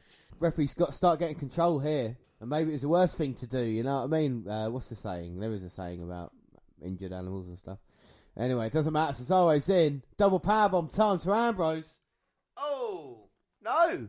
Oh! Bro kick to Seth. Oh! Dean comes in. Sharpshooter. Well, Ambrose going for the lunatic lariat at that point as well. Cesaro saw it coming. Well, with Rollins out and Ambrose in the middle of the ring. He powers his way up. Tries crawling to a rope. God, Dino. Well, we should say Cesaro does this move thanks to his not his late partner, but thanks to his partner. Oh, for fuck's sake! And now Cesaro turns the sharp with a missing tooth. Yeah, I know. And a cross face locked in. Is he just doing it on purpose? Cesaro now. But Ambrose will not tap. Oh, and he gets his way to the bottom rope. Uh-oh, they're signaling the end now. Gut wrench. Double powerbomb time. Celtic cross. Oh! Well, that's it. Gets a 1, pin. 2. Oh! Cesaro stops Seth's interference, but Dean Ambrose managing to kick out. And both say, right, let's do it again. One more time. Sheamus Cesaro, like you said at the very start, Dan, a well-oiled team here, trying to put away Ambrose and Rollins. Well, aside from a couple of moments, they have had the whole entire match in their control. And now they're looking to finish it and walk away with the tag team titles. Do I go in there and slit his throat? Who's that? Hello? Cesaro punching Ambrose. Sends him into the ropes, but Dean Ambrose bounces off like a lunatic. Oh my. And both men are trading blows. It's a slobber knocker. Oh! Ambrose turned himself inside out with that lunatic lariat there. But there's no Seth in his corner to tag. But there is a Sheamus for Cesaro to get in. And this might be it now with no Seth around. Oh! Big knee to the jaw from Sheamus. He's got him in the Irish curse. And Cesaro is going to go off the second. Oh no, Seth springboarding up. Oh, but gets caught. I thought we had him in a Hurricane Runner, but look at Cesaro's strength. White noise. Cesaro powers Rollins into Ambrose. 1, 2. Oh! But the man just won't quit, and Ambrose manages to get his shoulder up at 2. 2. Is it me? Or is it a really, really good tag team match as well? Fucking brilliant tag team match. I never thought I'd see that. The power bomb. And Seth Rollins has been used more as a crash test dummy in this match than anything else. So I say this is the end. Look at the replay. Seth was just holding on. Sheamus stepping over Dean Ambrose. The end. Is it bro kick time? The fans enjoying it as well. Brogue. But Seth distracting Sheamus. Well, he can barely do anything, and Sheamus smirks. Cesaro comes along with a running double foot stomp, but is a distraction, giving Ambrose a chance to get back into it. Oh, look, Cesaro making Rollins watch. He's going to do to Ambrose. This is brilliant. Oh, Ambrose drops down onto the deck, averting the white noise. Bro kick, sorry. I know, Sheamus got him, Ambrose. Rolls him up. 1, 2. Oh. Well, Rollins had hold of Sheamus. Oh. Bro kick from Sheamus to Cesaro. Dirty deeds. Here we go. Rollins. No, Rollins knee first. Now dirty deeds. Bang. Thank you and good night. 1, 2, 3. What a fucking match. Hey, that was brilliant, wasn't it? Really, really surprising how good that match was. Both, all four men brought it in that one. There was many a time it could have been over. But fair play. Maybe Ambrose and Rollins in the tag team division is a brilliant thing. And look at the mouth. We saw everything in that match, didn't we? We did, yes. We saw blood, sweat, and tears from the bar. They did. They paid the price. All just from the bar. Yeah, you can see. Look at the impact. Here we go. Slow motion on the ring post. Ding. Oh, fuck me. And this is why it's called wrestling and it ain't ballet. Exactly. To his credit, Cesaro stayed into it and he still looked like a force to be reckoned with. Well, when you consider exactly the double power bomb, the power bomb and the Irish curse backbreaker and everything else we saw, fair play to Ambrose and Rollins. I mean, if they're having a match like this against the Bar and the Bar's so good, then what about when the Revival finally return? What a fantastic match. Yes. That's going to be. And will it be a little bit of trouble between Sheamus and Cesaro ending? Bro kick to the face.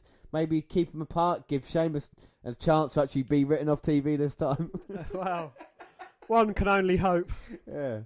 We'll see what happens. But I tell you what, if they keep going on, these past two matches for me have surpassed expectations. We should say, prediction-wise, I know less than the team, bless them. Prediction-wise, Dan, you get another point. I get points. So you're still 3-2 up, but there's still so much to play for here. Of course, the two huge WrestleMania caliber matches we've got, and of course, Reigns versus Cena, which is going to be. See, well, as I was saying, they're building up the other matches, but these matches didn't get any build to them, and yet they was awesome.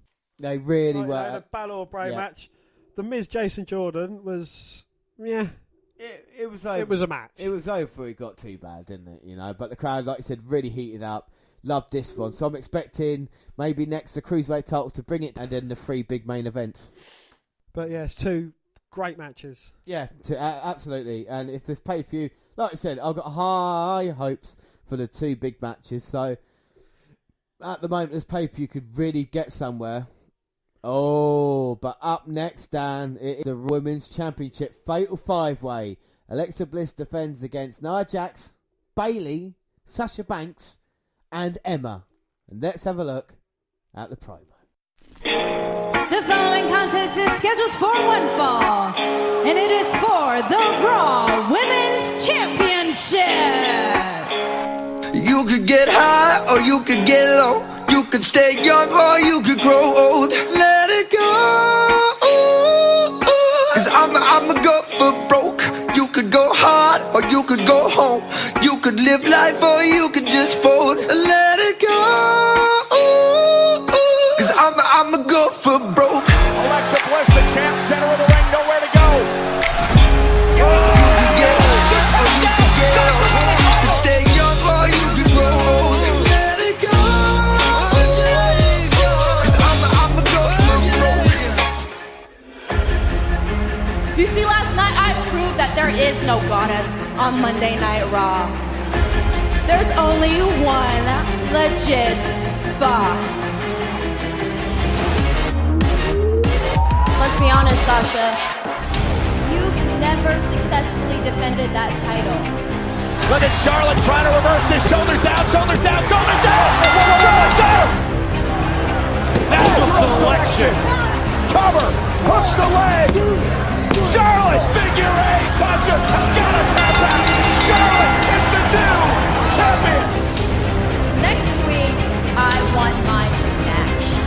And after I beat you, Sasha, you're not going to be known as Sasha Banks, the legit god. You're going to be known as Sasha Banks, the legit loser. Tonight, I'm gonna regain the title and, more importantly, humiliate Sasha Banks. Tonight, I'm gonna give Alexa the fight of her life. The entire WWE Universe is gonna be chanting, "You tapped out."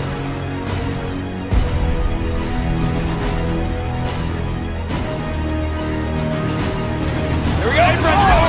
He's right off the apron and down goes Bliss. Back of her neck. Cross body, nobody home as Sasha ducked out of the way. What a right hand!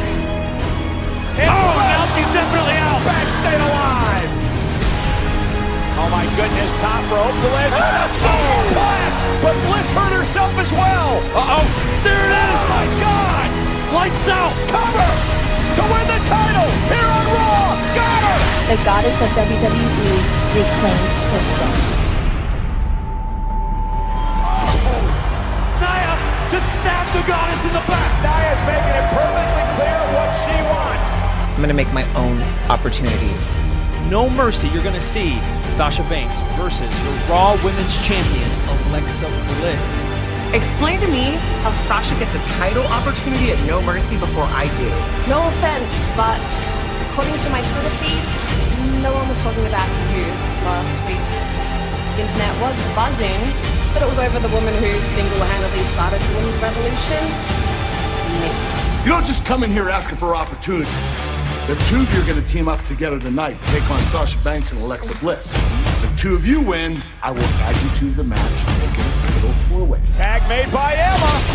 Off the leg drop. Emma's legal. Looking to steal the glory. And she does. I did start the women's revolution. Guess what? Emma tag match is over. And as you said, Corey, every woman for herself. Raw should be Nia and Alexa show. And No Mercy should be featuring the two of us in a one-on-one match, just like I've always wanted. You know that one-on-one match you've just been dying to have with me? Well, I actually spoke to Kurt Angle, and that match happens next week. No mercy.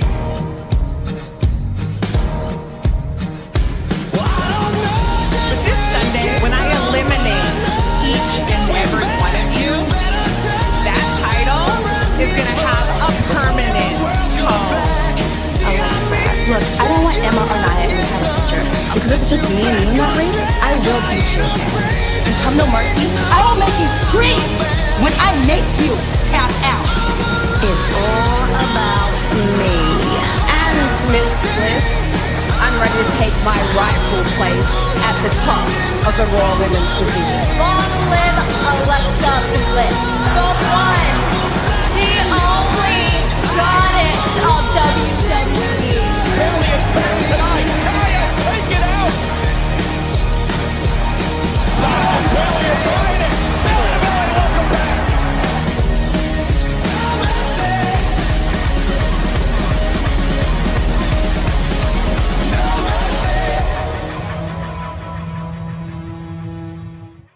We thought we was having a fatal four-way match, but it's turned into a fatal five-way thanks to the returning Bayley, who had her shoulder separated by Nia Jax. They all teamed together to take out their competitor, Bliss, Banks and Bayley. Bliss tried to think she was part of the team, but she got unlawfully turned on by them two bitches. Right, anyway. It's been an interesting build-up, hasn't it, Dan? We had what we knew was the Nia Jax association with Bliss coming to an end.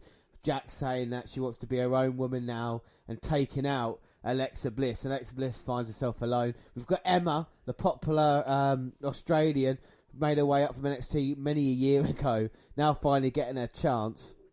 It's great to see her, but she's been forgotten about now, because like you said, they introduced Bayley to it as well, so there wasn't enough women and storylines going involved in that. Bayley came back from shoulder injury, which she suffered at the hands of Nia Jax, looking for revenge here tonight.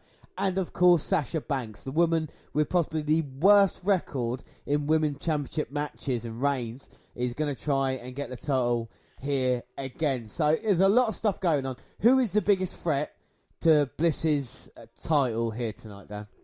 Without giving away predictions, just off the top of your head. Well, I think the biggest threat is going to be Emma getting pinned too easy. Oh, okay, that's interesting. Because, I think Emma's only here because she's the fall girl. Well, I've gone Emma. No. Well, I think the most dominant one will be Nia Jax. Oh, most definitely. Yeah. We've seen it in recent weeks, like even pinning, like you said, pinning Alexa Bliss on Monday Night Raw sends a statement that she can get the job done one-on-one. And it'll be interesting to think if they might do a team up on her like they did maybe Strowman or Corbin in recent times. 4 against 1. Yes. Is it, what was it? Is it Fatal 5? Is it Fatal 5-way? Fatal 5-way, yeah. So it's not 5-way elimination.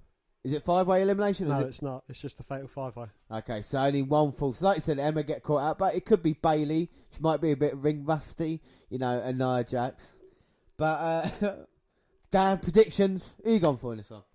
Well, James, I have gone Alexa White. Well, she doesn't exist, Dan, alright? So I can't accept that as a prediction. Oh, right, fair enough, Bliss. Alright. I have gone for Alexa Bliss. Why have you gone? Well, I've not much, Why have you gone there, Alexa Bliss? And please be sensible. Because I love her. No, Dan, please. No, I think she gets such a good reaction, aside from the over-the-top facey Bayley and the legit boss. I think Alexa Bliss causes such a good reaction wherever she goes that it would be silly to strip the title off her now. Especially when it, not even at the last pay-per-view, but a couple of weeks afterwards on Raw. Yeah, she kind of defends this 5-way. Usually you say the champion's at threat, but in weird way, if you look at statistics, the champion's got more chance of retaining, really, haven't they? And like you said, you're reckoning, Bliss over Emma then to protect everybody else? Indeed, yes. Alright, so that's what Bliss has to do. I think for me, Bliss has to just get out there any means necessary. I wouldn't be surprised if we see a dominant Nia Jax, and then, like you said, Bliss picking up the pieces. Or they might change it. We've not seen a title change yet. This is the third title match. We've still got a couple still to come. But they've been building it up, and let's see if it's any good. The bell rings. Bliss gets out of the ring.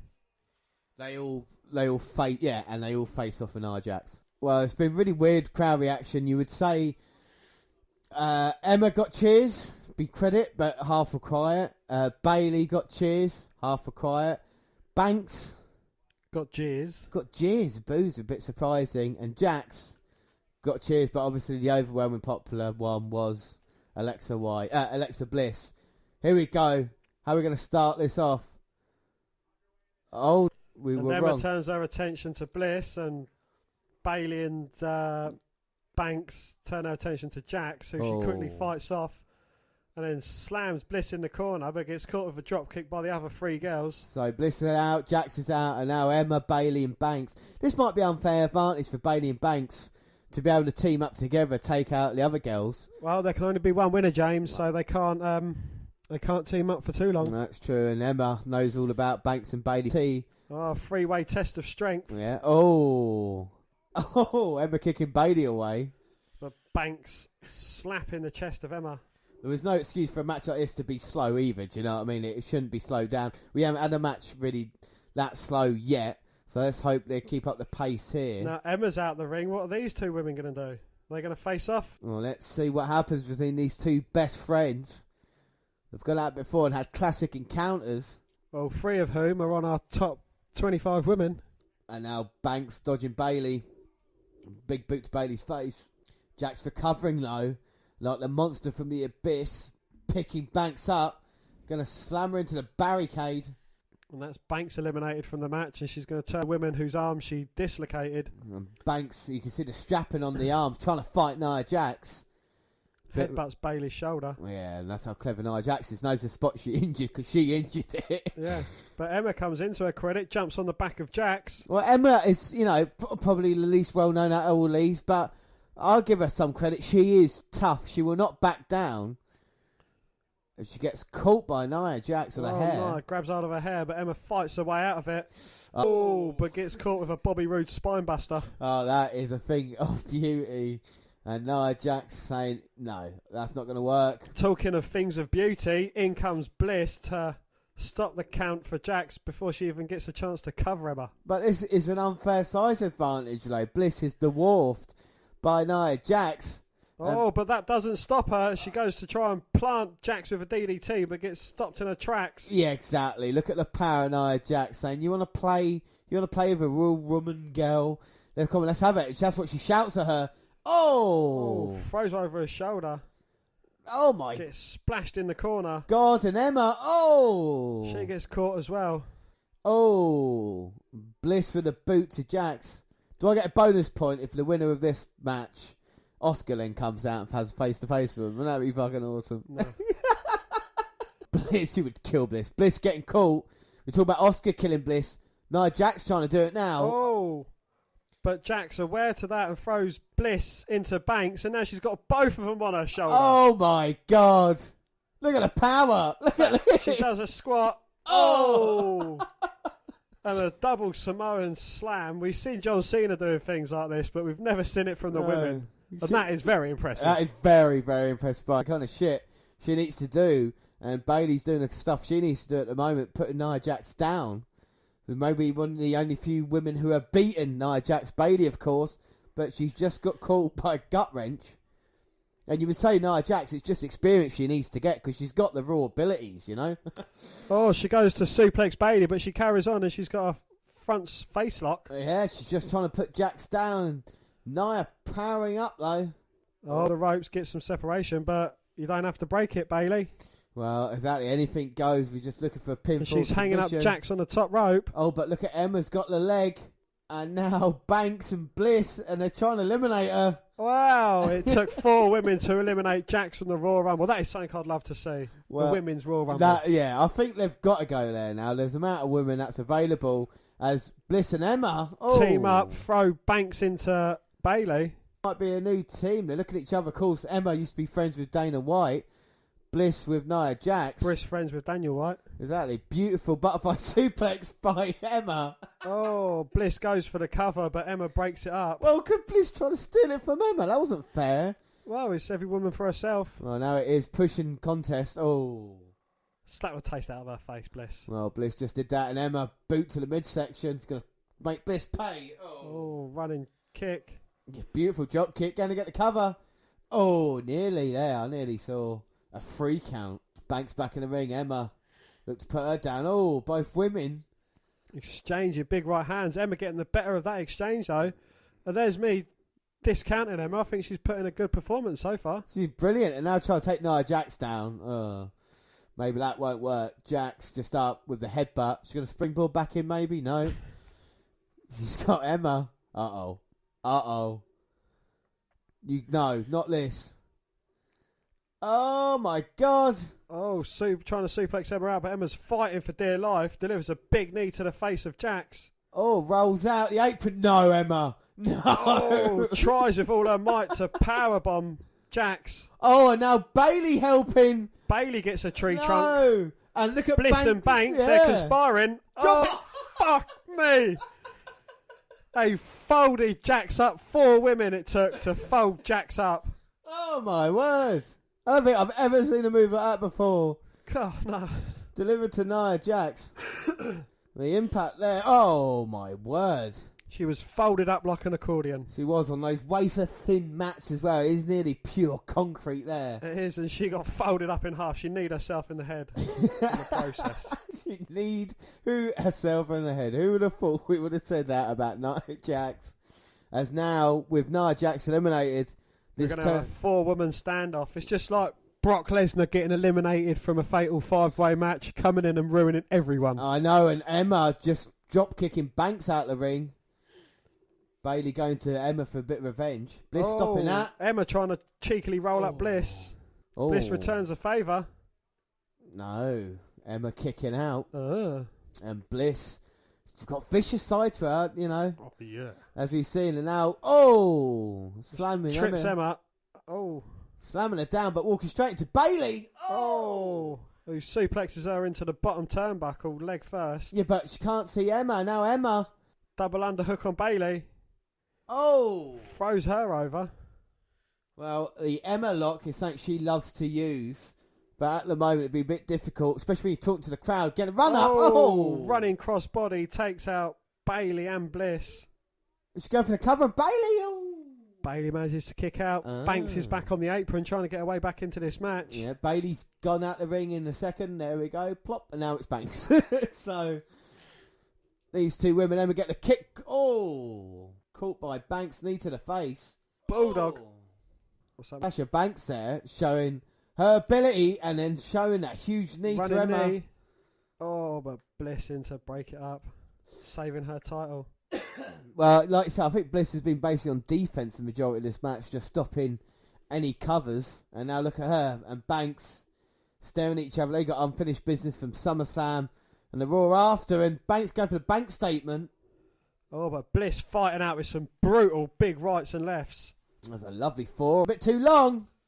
Gets caught in the bank statement though. No! Can someone save her? Well, Jax is out. Emma's just gone. Bailey's nowhere to be seen. There she comes. And Bailey comes in, hits Tries Banks. to get the victory for herself. But Bliss managing to kick out. Like Bailey said, to Bailey. Any means necessary. This is it. 1, 2. But Banks with a kick to the midsection. Tries her luck on Bliss.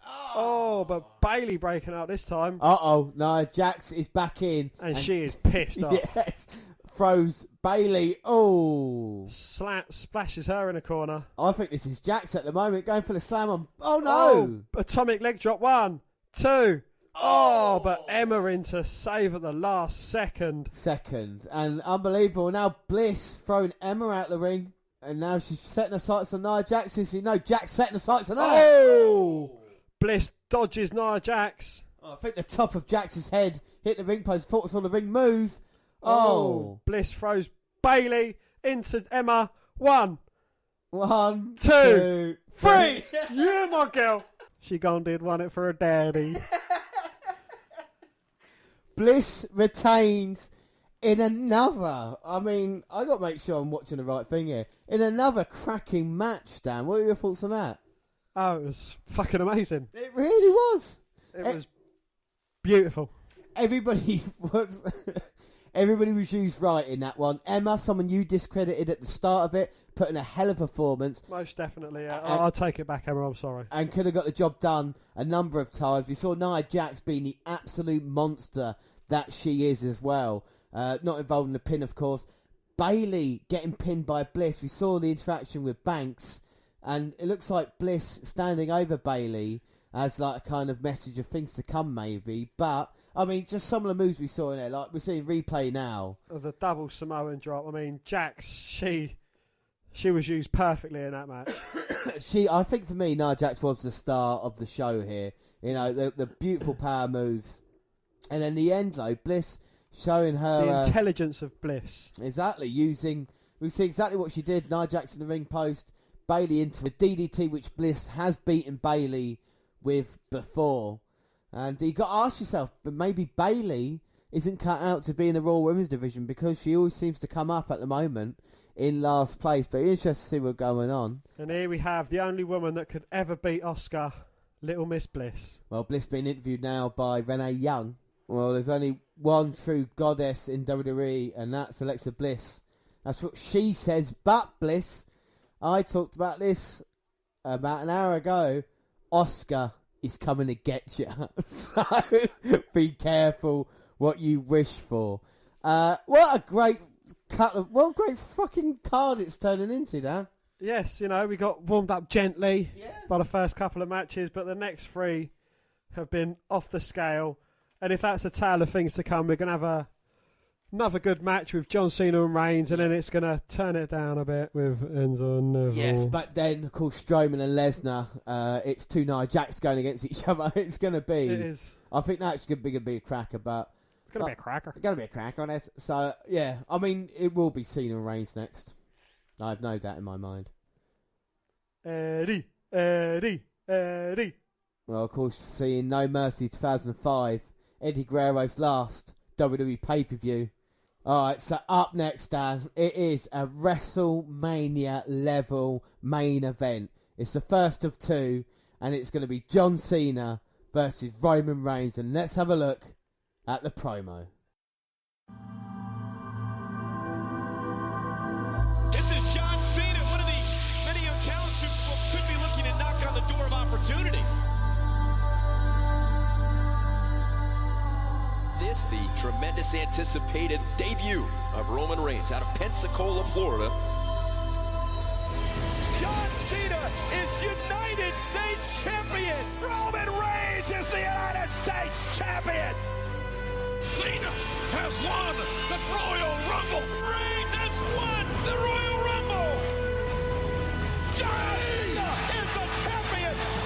Roman Reigns is the WWE champion. History at the Royal Rumble. Sweet 16 for John Cena. John Cena has just equaled one of the most storied marks in sports entertainment history. Roman Reigns has defeated The Undertaker at WrestleMania. Arguably the greatest win of Roman Reigns' career. Roman Reigns will be talking about this match for the rest of his career.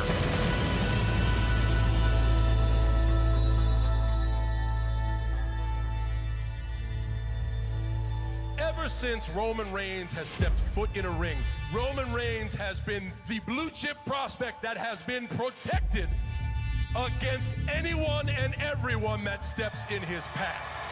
And that is why I want to fight Roman Reigns, because I know that Roman Reigns don't want to fight me.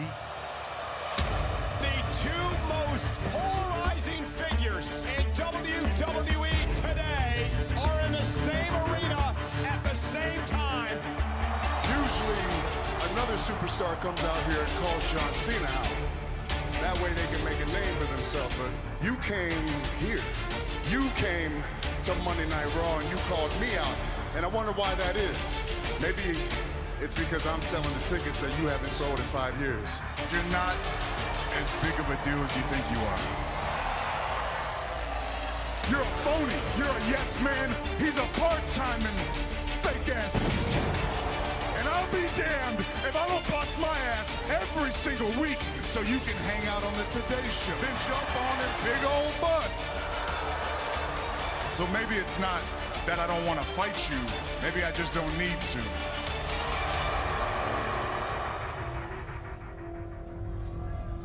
You should be ashamed I'm a part-timer, because I can do this part-time better than you could ever do it full-time.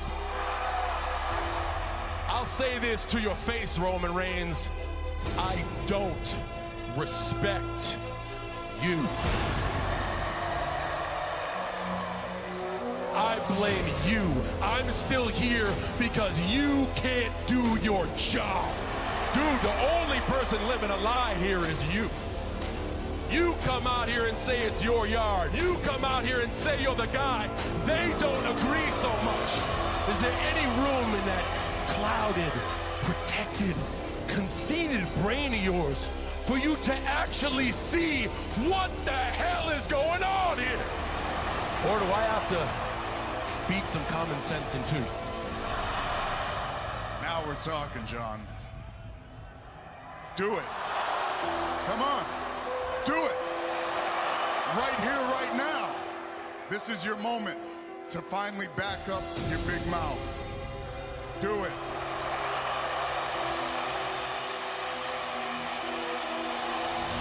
Just like I thought, you're all talk, John.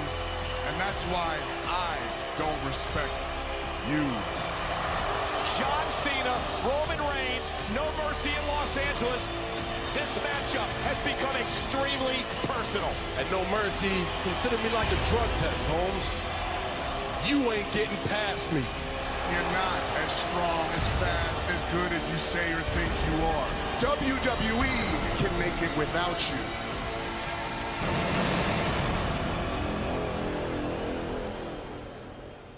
So I want to hear their entrance to see who actually is the good guy, but it's been a quite a good build up to this match, hasn't it? You know, it has. Yes, you know, neither man has laid hands on each other. They've teamed up once. They've both gone against Jason Jordan.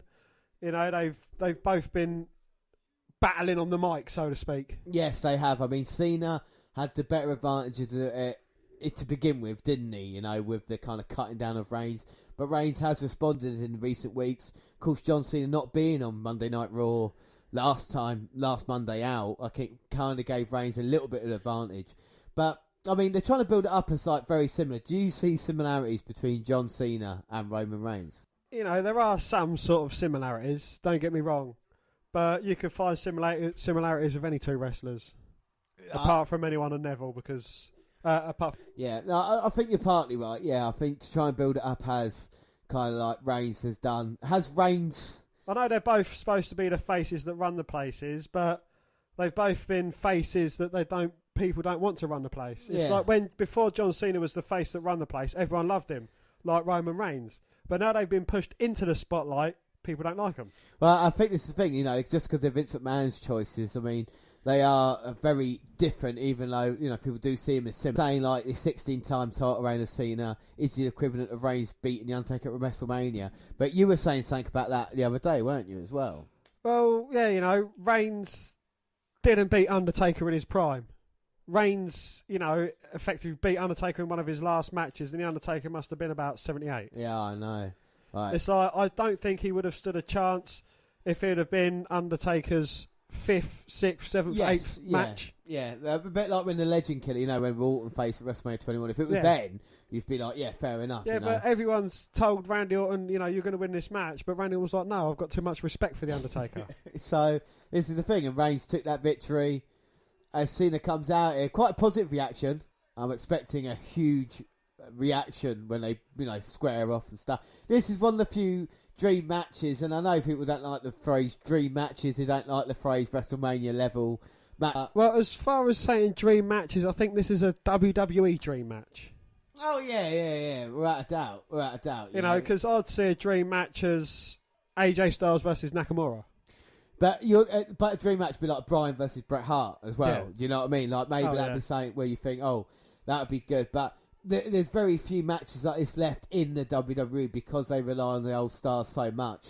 With the push of Cena in recent times beating people like the guys, being put on that level, no one else has reached that level yet, have they? The new guys. You could even argue CM Punk, Randy Orton never got to kind of where John Cena is looked upon in wrestling history. Will they do the same with Roman Reigns? Is that what they're trying to do? Having beaten these people and say, look, this is how good he is. He's beaten The Undertaker at WrestleMania.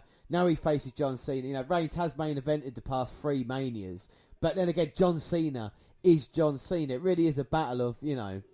Yeah, but has young Roman Reigns deservedly you could argue main evented hasn't. past 3 pay-per-views? But I think it's the WWE crowd as well that makes the trouble. Because if you look at the 2014 Rumble, when Batista won... Reigns was in the last 2 there, and they fucking loved him because they wanted him to win. A year later, now they want to get, you know, WWE wants to get behind him. They're booing him. Is it because the fans want to pick the champion? And if so, then who? Who's going to step up and be the guy to take over? You know what I mean? Like, who is the goal? The T-shirts, the memorabilia, the tickets. Is it Roman Reigns? Let's see what reaction he gets, you know? I think this is going to be the second loudest boo you hear tonight. I know. The first boo is when the music plays. The bigger boo is when he actually shows his face. All right, Dan, so as Reigns comes to the ring with a very negative reaction, I'm going to tell you who I've gone for in this one.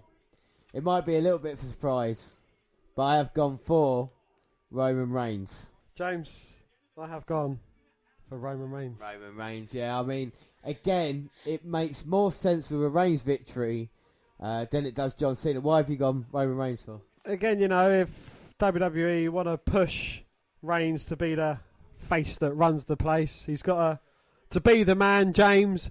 Woo! You've got to beat the man. Yeah. Well, if I could do a Dan, John Cena's scheduled to take some time off after this match. So I think Reigns beating him. Cena disappears to do the Bumblebee movie or whatever that is. Not whatever that is, that's obviously I know what Bumblebee movie. Anyway, to go do the movie and then come back Royal Rumble time. Reigns gets a victory. And like we say, we set up the Ambrose Rollins Reigns angle for Survivor Series and at least get him some cheers before the year end, because he ain't going to get any cheers when he wins the Rumble, and he ain't going to get any cheers when he beats Brock Lesnar at WrestleMania. Yeah, that shadow, that's what they do. I was thinking about this the other day, and even though WWE like to say, oh, we haven't decided this, we haven't decided that, it's obvious Reigns, like we've been saying, is going to be at WrestleMania in the main event for the 4th year in a row. And to have beaten Undertaker and John Cena in the same calendar year is a fact. I don't think many men... Well, to beat Undertaker at WrestleMania. Yes. And to beat John Cena. Beat John Cena when we know about Cena's track record of only losing, 7 times on television in the past 10 years, whatever that is. Nakamura beat him, yes, you're right. So Cena is coming off a loss there, but he did beat Baron Corbin at SummerSlam. Reigns hasn't been... We've talked about his bad pay-per-view record as well recent times. He's only since beating The Undertaker at WrestleMania, he's not won on pay-per-view. But it's a great atmosphere, though, isn't it? Oh, yeah, brilliant reception. It's like a big match. You can hear the crowd getting into it, cheer when they're just about to start. So, how's this match going to go down? I mean, keys to victory. Who's going to have to do what to win? Well, John Cena's going to have to be Superman to win. And Roman Reigns is going to have to hit the Superman punch. But who's going to get worked on? Is it going to be Reigns dominant over Cena? Will it be Cena working down Reigns? Will it be just move for me? Or I don't know. John Cena does like to take a beating. That's what I was thinking, but the crowd will then get on Reigns' back during the match as well. So it is difficult. I would love it, right? I would love it if it was a move for move type match. Both men just trying to, take it to the other one. But no disrespect to both men, have they got what it takes to have a move for move match? I think because John's only got about 5-6 moves in his repertoire, and Reigns has. Yeah, I think Cena has. Because we've seen it with other wrestlers. The question is, can he pull it out of Roman Reigns tonight? Reigns has had great matches as well. And this is the thing, they've obviously they've been told to go out there. You got as long as you want, We'll cut the Enzo match if we have to. We cut Enzo. Cena's walking away. Why is John Cena walking away? Roman Reigns is going to go and track him down though. Well, maybe this is what Cena wants. Trying to get into his head. As Reigns now, one uppercut sends John Cena halfway back to the ring. Yeah. Well, that might kill Connor there with that shot to the face as Reigns. But Cena goes into the ring, Roman following him. And move. Oh my word. John Cena is selling that uppercut there. He is, isn't he? Walk around. Reigns. Knocked off his feet. Does John Cena now realise the power of Roman Reigns? Maybe he's never been in there with a man that powerful before. He's been in there with Umaga. He has been in there, but he's beaten Umaga. He hasn't beaten Reigns. Even in the Shield days, Cena never got a victory over, and in one-on-one situations, this is the first time they're meeting one-on-one, and it's the same John Cena who beat Nexus, who it's 7-on-1, whoever that is. So It just shows the toughness of Reigns, who suplexes Cena. Gets a 2 count early on. 2. And Reigns is in his prime as well. Like we talked about with The Undertaker, it's not John Cena here. John Cena, he's like a 15, 16 year veteran. Exactly. It's not the man who was 10 years ago WWE champion for a year. This is a guy who is now a part timer. Someone who said to The Rock he never would become one, and he has. And maybe Reigns is making him pay. You're going to pay. You're going to pay. There's no forgiveness this time. And I don't think John Cena's got a single offensive move in this match yet. No, Reigns all over Cena, and Reigns looks pumped up, but not getting the reaction that he wants. And he throws Cena all the way to the outside, dumping the trash. I think this is the most I've seen Reigns taunting at the moment, Even saying to the crowd, come on.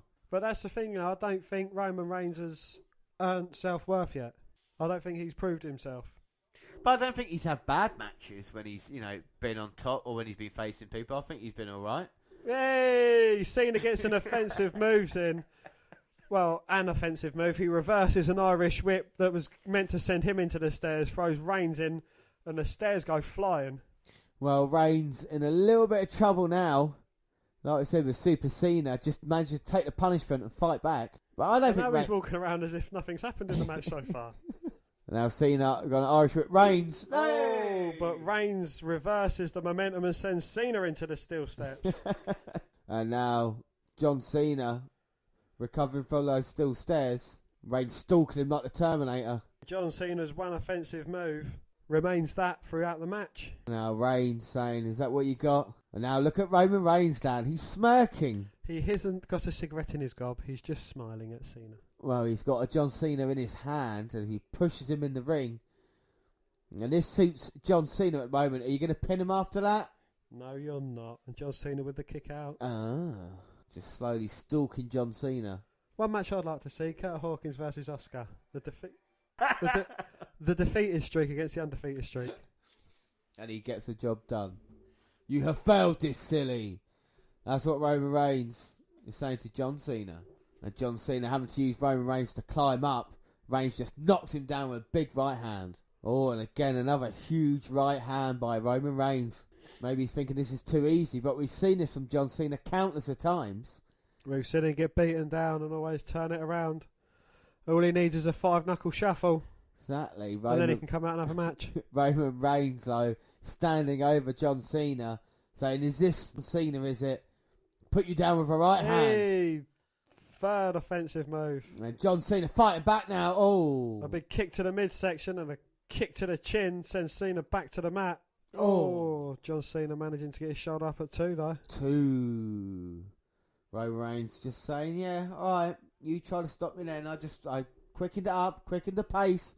You couldn't hang with me. Roman Reigns seemed to enjoy the punishment here of Cena. I don't think it's just about a victory. It's about all this kind of thing we've seen in the past couple of weeks. Trying to put Reigns down. He's going to show Cena. See, look, John Cena's thinning on top. He means business, and you're right, yeah.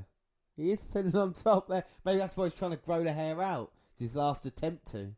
As Reigns has got that huge arm just locked around John Cena. Just trying to squeeze all the blood out. But Cena's been there, done that, and he's recovering. Oh, he has got some strength. He's managing to break the Roman Reigns headlock. Oh, Cena catches Reigns' boot. Shoulder block. Oh, but gets caught with a big punch. But Cena, to his credit, is back to his feet, but not for long. Exactly, with that huge clothesline by Reigns. Reigns with a tongue out seemed to enjoy it. Irish whipped. Oh, ducks the punch attempt and another shoulder block. This time gets 2 in a row. Calls him up, misses the punch, slams him down. You can't see me. Yeah, he wants to go for it, doesn't he? And the fans responding. Taking too long. They've been a little bit quiet in the early going, I would say. Maybe but John Cena. And it sounds like the whole crowd was getting in on the you can't see me. Uh-oh. Roman Reigns, straight up. Samoan drop. Oh. Goes for the cover, but Cena managing to kick out. But Reigns just have that power. And he's not intimidated by John Cena, Dan. You know I'm not intimidated by John Cena. You're not intimidated by John Cena. 10 huge clotheslines in the corner for Reigns. Now he's going to use the ropes. Oh, no, but Cena catches him, bounces. You can't see me. Punches without even using the ropes this time. Well, you know what moves after the can't see me? The FA. No, but Reigns with the backslide. Oh, and delivers a thunderous kick to the head of the balding Cena. Well, maybe Superman punch. He's like, nah, I'm just going to boot his head off. And Reigns just trying to get his bearings back. And I see little kids trying to cheer John Cena on. As Reigns, what's he looking for now? Is he looking to load up the Superman punch? Reigns going to go for it on Cena. Oh, but Cena ducks it, catches him in the STF, locks it in deep. Oh, no. Right in the middle of the ring, Roman Reigns. Nowhere to go. And Cena's locked in, nice and tight. Tight. John Cena now pulling Reigns back. Oh, my God. John Cena's got Roman Reigns. Tap, you bitch, tap. And Reigns is going to go. Ask him, ref. Ask him. Has anybody tested Roman Reigns like this? And look at Cena. Reigns managing to fight out, though. Rolls through and with an incredible strength, picks Cena up and slams him down. Goes for the cover. Oh. Kick out. Well, beautiful set out powerbomb there by Roman Reigns. And you talk about John Cena's power. Reigns saying, this is what I've got in my Samoan tank. And now both men down. Who's going to get to their feet first? This turned into a slugfest. Both of these men. And Reigns with a punch.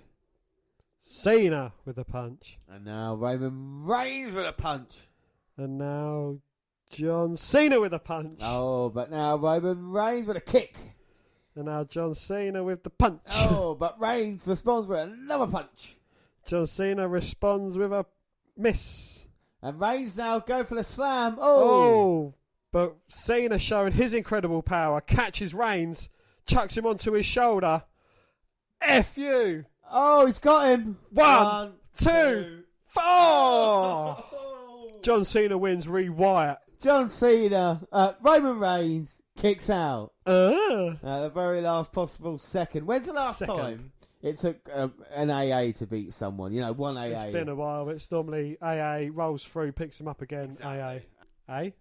In this type of match, though, this type of match off the top rope with an AA, I might say might not even get the job done. But very impressive by John Cena. He's definitely got Reigns reeled. Cena has no support unless it's against Roman Reigns. Exactly. If he could fight Reigns each week, he'd be the most cheered man in the world. You put Jason Jordan in this match, this becomes the most confused triple threat in history. As John Cena looking to go to the top. He only pulls this move out on special occasions. Leg drop. Oh. Gets caught in a powerbomb though. 1, 2, kick out. But Reigns senses his chance. Backs up into the corner. Is it time? Loads up the fist. Ready for Superman punch attempt number 2. Well, and the Superman is trying to get back to his feet. Turns around. Pow! Right in the kisser. 1, 2, kick out. And now Roman Reigns with a Superman punch. Ooh, raw! I wonder what it could be time for. Is Reigns going to make the impact on Cena, or is Cena playing possum? Here comes Reigns. Oh, but Cena sidestep sends Reigns straight into the ring post. I think that must have separated his shoulder. He might have lost a tooth there as well, Reigns on impact. Same post as Aro got. That post hates wrestlers. Can he take advantage of this now? Reigns in all sorts of trouble. Trouble.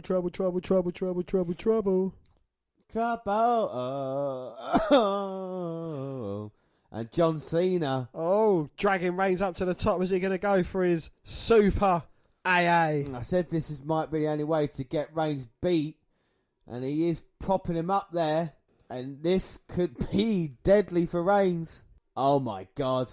The power of Cena compels you. Oh my God, it's got him. Oh, there we go. Pow! Oh. That's it. 1, 2, ja! Oh! Reigns managing to kick out of the super AA. Oh my word. But what did we say moments earlier with the AA not getting the job done? My word, Reigns is superhuman. I have never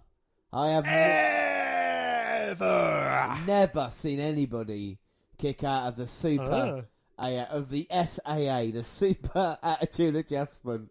But the fans want Cena. No, the fans aren't happy. One more time. Yes, the fans love him. And Cena said to the fans, oh, that's nice. That was to me. He looked in the hard camera and winked. Oh my God, he's going to send the fans crazy. Cena is getting rid of the monitors on the announce table. He's monitoring the situation, you would say, James. Now he's checking the German one. He's monitoring the situation. Monitoring the situation. Oh no, I need my notes. Don't take the pencil. The pen is on the floor. You took Larry. Well, we've seen an attitude adjustment straight in the ring. So an attitude adjustment off the second rope. Are we going to see an attitude adjustment on the announce table, through an announce table? I hope so. If they destroy the announce tables, what are Lesnar and Strowman going to use in a bit? Exactly. Well, Cena's got Reigns up. Oh, fighting out. Spear! Fucking hell. Reigns landed dead on his head. I think he broke his neck. I think Reigns just broke his neck. Yes. Roman Reigns there, like you say, pushing Cena and then spearing him all the way to hell. In a Cell, which is our next pay-per-view. Yes, and who are you looking forward to the Kevin Owens match? Reigns with the backslide. spearing Cena, landing on his head. Fuck. Can we see a slow motion replay? I think Reigns must have shortened his neck at least a few inches. Reigns is now the same. Reigns is under 6 foot now. But he's using barricade to get to his feet. Lance's brother. And Reigns, if he can capitalise, throws Cena in. This is over. John Cena.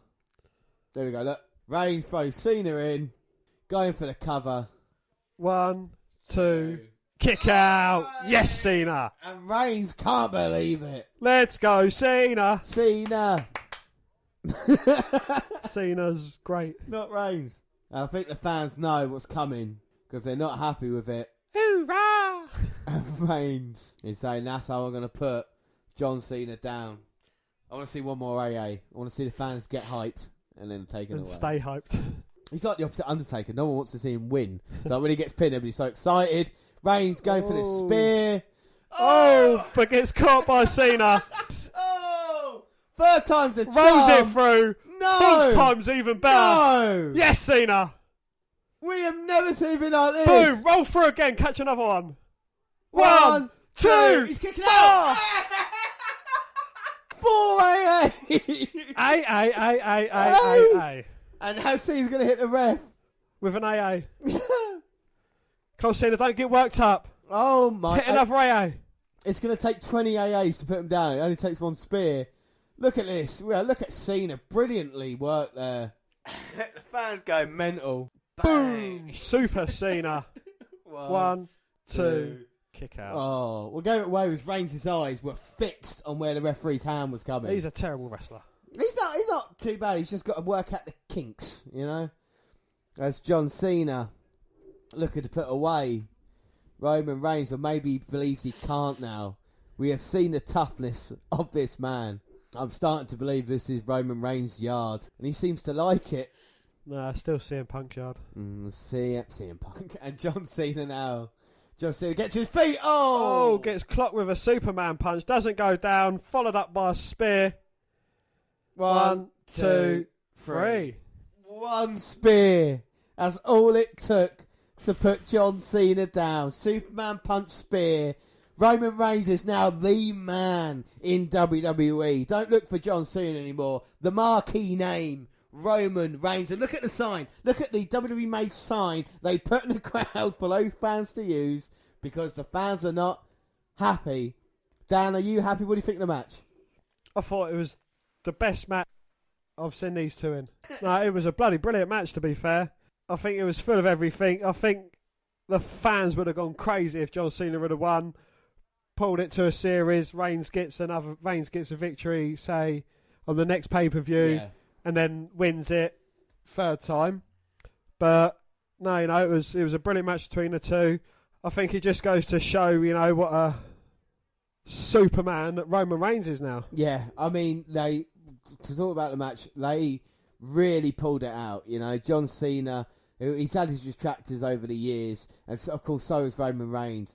But these two men put on a hell of a show after everything we've seen so far, and after the slow start they had. Bonus point: Cena raises Reigns' hand. Oh yeah, that's got to happen. But after the slow start they had, and the kind of intense finish, the AA spots, John Cena's basically putting his finisher on the line to show, how tough Reigns is. And it took one Superman punch, one spear to get the job done. You do not see John Cena getting pinned clean that often. And like you said, Dan, Roman Reigns now is obviously the next Hulk Hogan, as you say, the next John Cena. Unbelievable. Referee raising the hand of Reigns, and as John Cena looking to recover on what is going to be his response, using pick him up an AA, get a big response from the crowd and walk out. Using the rope to help him out. Here we go. To turn cheers into jeers. John Cena raises his arm of Roman Reigns, and I wonder what he said. John Cena lost the match, but he was certainly the bigger man. He was. A big man. He was. And Reigns liking that sign of respect. And John Cena, well, we've not seen the laughter of John, but we have for the time being, as Reigns gets the victory, walks on. Means we both get another point as well. 5-4 to you at the moment in time with a couple of matches left. But we're just going to see what John Cena is going to do as Reigns walks away. Incredible. It was, yeah. Both men performed brilliantly in the match. Again, a WrestleMania worthy match, and it lived up to the hype. It really did live up to the hype. Stay hyped. Get hype. Rips his t-shirt. Big boot to Reigns. Atomic leg drop. Boom. No sells the spear Superman punch combo. Thank you, Cena. On my own then. Well, is Cena going to get the respect? Thanks, Dan. Is this John Cena's defining moment? Is it signifying an end for the time being? And John Cena waving, but is that goodbye, Dan? Is it? And the kid's like, you're a fucking loser, John. I don't want your armband. Is that very reminiscent of The Undertaker? Nah. Yeah, I mean, I know The Undertaker folded up his clothes and stuff and walked away, but the way he looked back, the way he raised his arm, I don't know, Dan. Maybe that is the one match they're going to look for at WrestleMania, John Cena versus The Undertaker. I'm saying it here right now. Right now. Unless we get a Cena title Rumble win and then WrestleMania there. Yeah. Be interested to see what happens. Wonderful. I know, it would be fantastic, wouldn't it? But we move on. We have to move on. And up next, Dan, one of the matches you're looking forward to the most. Because it is your man, Enzo Amore, going against Neville for the Cruiserweight title. Yes, indeed, James. It is Neville versus the cunt. Well, the Miz backstage with Angle, and he don't want to rub it in. He wants to add something. He wants a special edition of Miz TV. Then again, Miz, Bo Dallas, and Curtis Axel would be good opponents for the Shield, wouldn't they? No. We're going to have Shield reunions. They really are giving us something early, aren't they? So Kurt Angle says the Miz has got Miz TV tomorrow night, but we see Corey Graves and his little brother Vic Joseph on commentary, and these two men are going to build up towards a huge Cruiserweight title match we got next. Now, Dan, how excited are you for this one? Corey Graves has summed it up right. He's looking forward to Neville beating that annoying little twerp, Enzo. Well, wait, a champion doesn't come out first, and Neville's coming out here. He's looking to make a statement maybe early on. So, Dan, got to ask you, who have you gone for in this one? I have gone for In Your Dreams, buddy, Neville. You've gone for Neville. Well, Dan, it's weird you say it because I've gone for Neville as well. In this one, I think Neville will retain. What your reason is behind it? Apart from your complete and utter pure hatred for Enzo Amore. It is my complete and utter hatred for Enzo. It's like you rooting for Mojo Rawley in any fucking match. I missed off ever. a perfect score because I didn't go for him in that match. Exactly. I would happily lose. If you'd have gone for Enzo and this would have been the pardon point, I would happily let you have it because A, you're a cunt for going for Enzo anyway, and B, Enzo's a cunt. It looks like fucking Beetlejuice. He looks like a referee. How you doing? He's coming out here. And listen to the crowd reaction. A certified and a bona fide cunt. Biggest cunt in the room. How you doing? Well, James, as you were saying, hopefully Enzo's promo goes on a lot longer than the match. Yeah, I'm starting to panic though. I'm thinking Lesnar Strowman's not going to go that long. I was hoping at least like 10-15 minutes. I hope they don't go what Joe did, 5 minutes. Because I think with all that build-up towards the match, I don't want it to be over before it really starts. I'd rather have this one. I'd rather have Enzo now talking shit for the next couple of minutes, going in the ring, being caught, pinned, and then we move on. Do you know what I mean? And then dedicate however long we got left, a half hour, whatever it is, to Lesnar and Strowman. I can't believe they left the Cruiserweight title so late, and they've left it as it's a filler match, isn't it? It's the first filler match we've had since, you would argue, since Miz versus Jordan, the very first match to start the show. This is the first time it's like, all right, everybody, go out for your drinks, get ready for the main event. Get your... Well, again, Miz, Jason, Jordan, that was everyone coming in. They're still getting drinks, they're still queuing to get in. They're still finding their seats. But I can't fault the last 4 matches, even though Enzo now is talking smack to Neville. Well, so yeah, like I said, not the greatest reception for Enzo Amore, but like I said, we just had Cena versus Reigns, so all that energy's been used up, and we're getting ready for the main event. That's the thing. They've used all their hate up on Roman Reigns, and they've not got enough left over for Enzo. They should have started the show off, and then maybe they should have had Jordan after this. And then maybe we wouldn't have had that much of a reaction. But here we go. We can see we're in a rush because we're not getting the proper introductions. We are underway. Enzo, Neville. So, I mean, Enzo to pull off the upset, Dan. I'll tell you what he has to do. He has to be the luckiest he's ever been in his entire life. Neville is a better wrestler than him, of course. He's quicker. He's more powerful than him. He's better looking. Better looking, got better build. From a better country. Better lineage. Less and stuff annoying. like exactly. But Enzo needs to stay in the fight. Needs to keep in, and then hope Neville's makes and capitalise on it as well. Because we've got to remember, the only man to beat Neville in the past 10 months now and has been Akira Tozawa. Exactly. So Enzo's got a lot to do to stay in this. As Neville just winding him, just slowing it down. Doesn't really need to. Neville can just wrestle at his pace. I mean, what's Neville have to do to win this, Dan? Just beat the fuck out. Oh, throw Enzo out the ring and he'll break his neck. Oh, but Enzo's shown that he can, I won't say wrestle. He got out of that, but then Neville caught him again.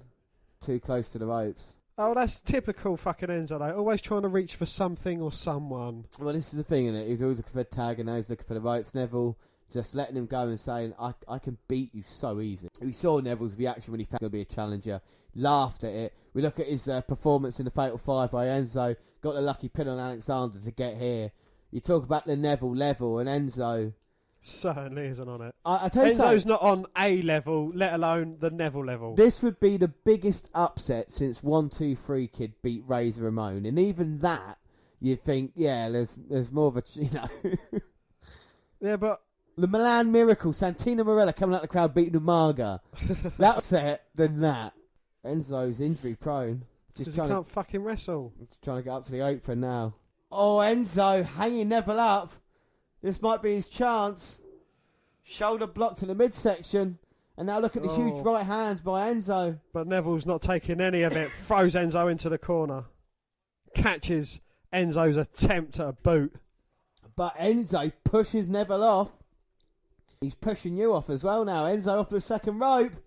DDT. Gets caught by Neville. And look at the power of Neville. Throws him into the corner. Follows it up with some big boots. He's stomping a mud hole. And he's walking it dry. He is indeed. And Neville just seems to be enjoying himself. Enzo's got that faraway look in his eye.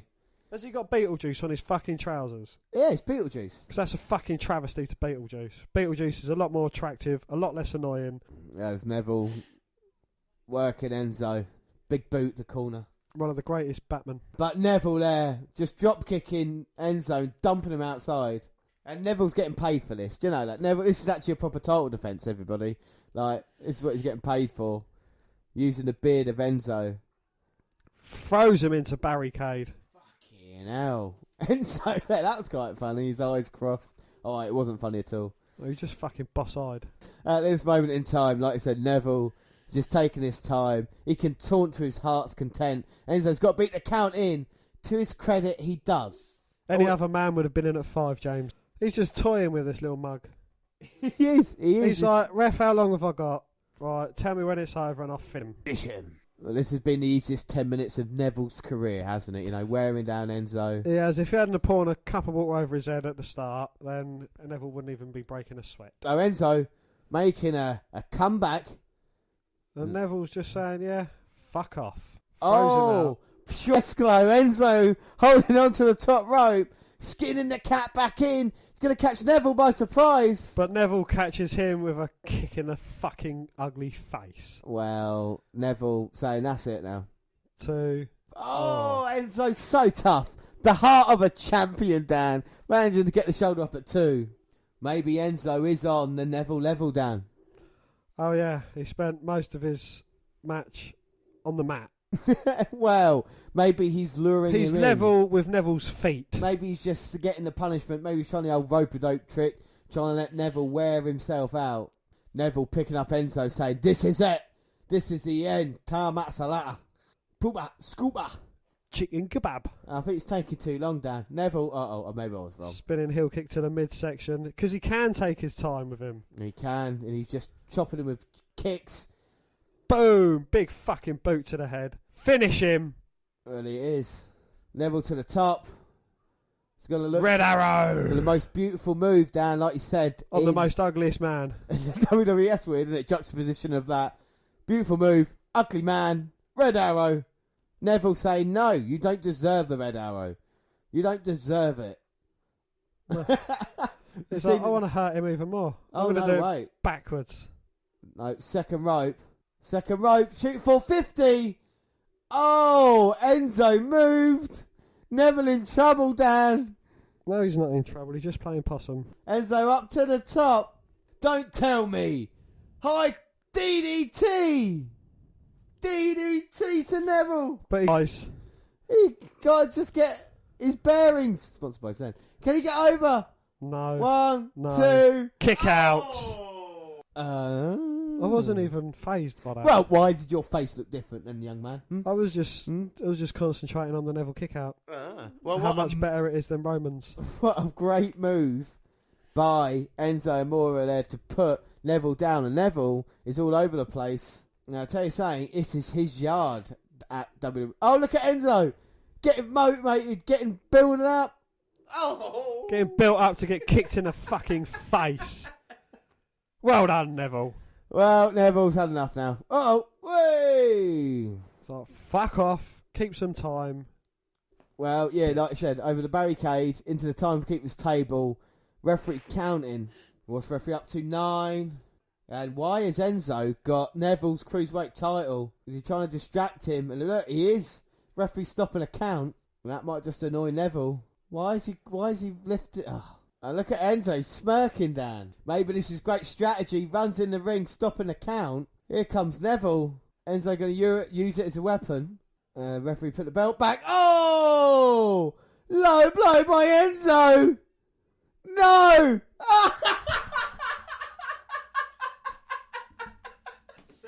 Dan leaves the podcast! Enzo has beaten Neville!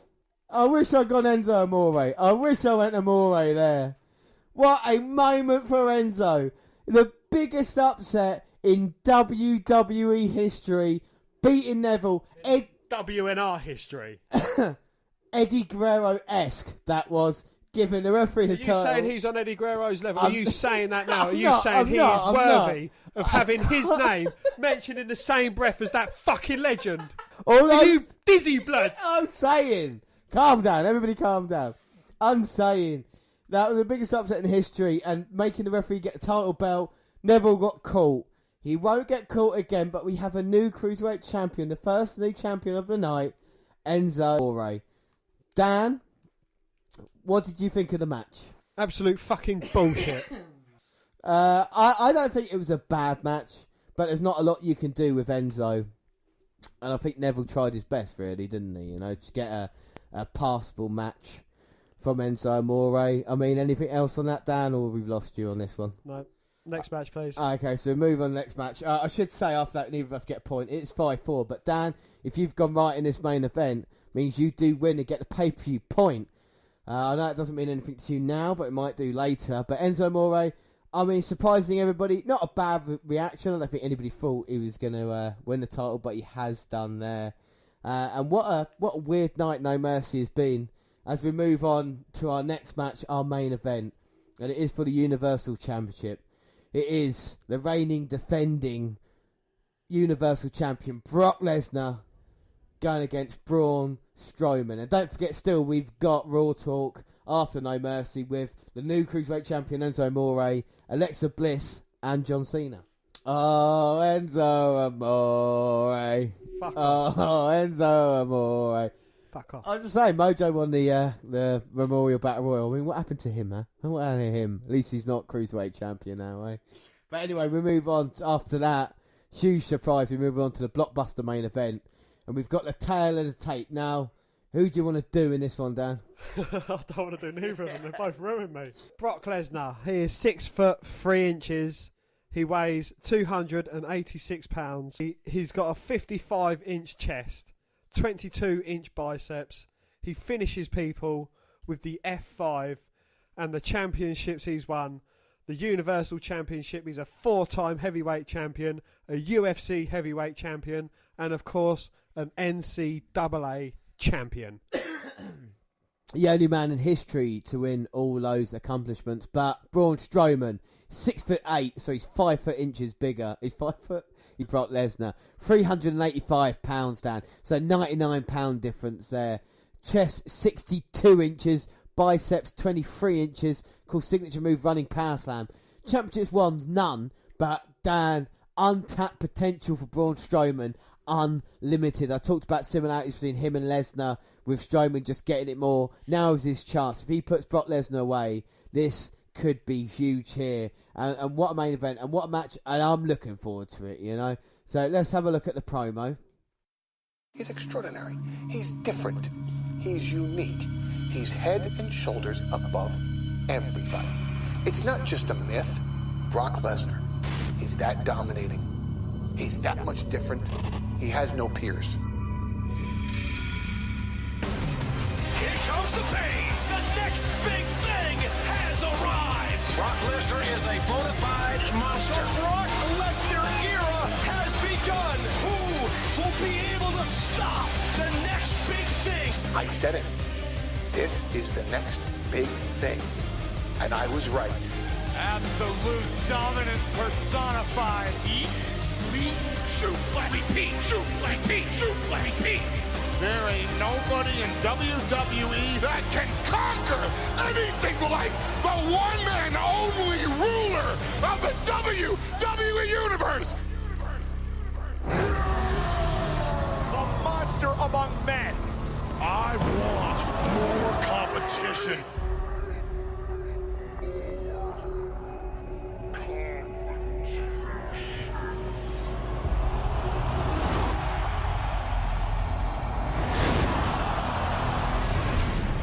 God! Never seen anybody handle Brock Lesnar like this. Lesnar planted through the table! Lesnar driven through another table! No, don't do this, Strowman! Brock Lesnar, you damn sure got my attention. Now maybe I'll have yours. For the first time in Brock Lesnar's life, Brock Lesnar was carted off the battlefield. Then, the very next night, Braun Strowman monster handled Brock Lesnar.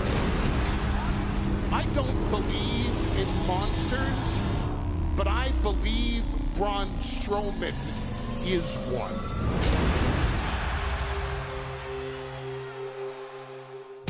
We are looking at an unprecedented circumstance.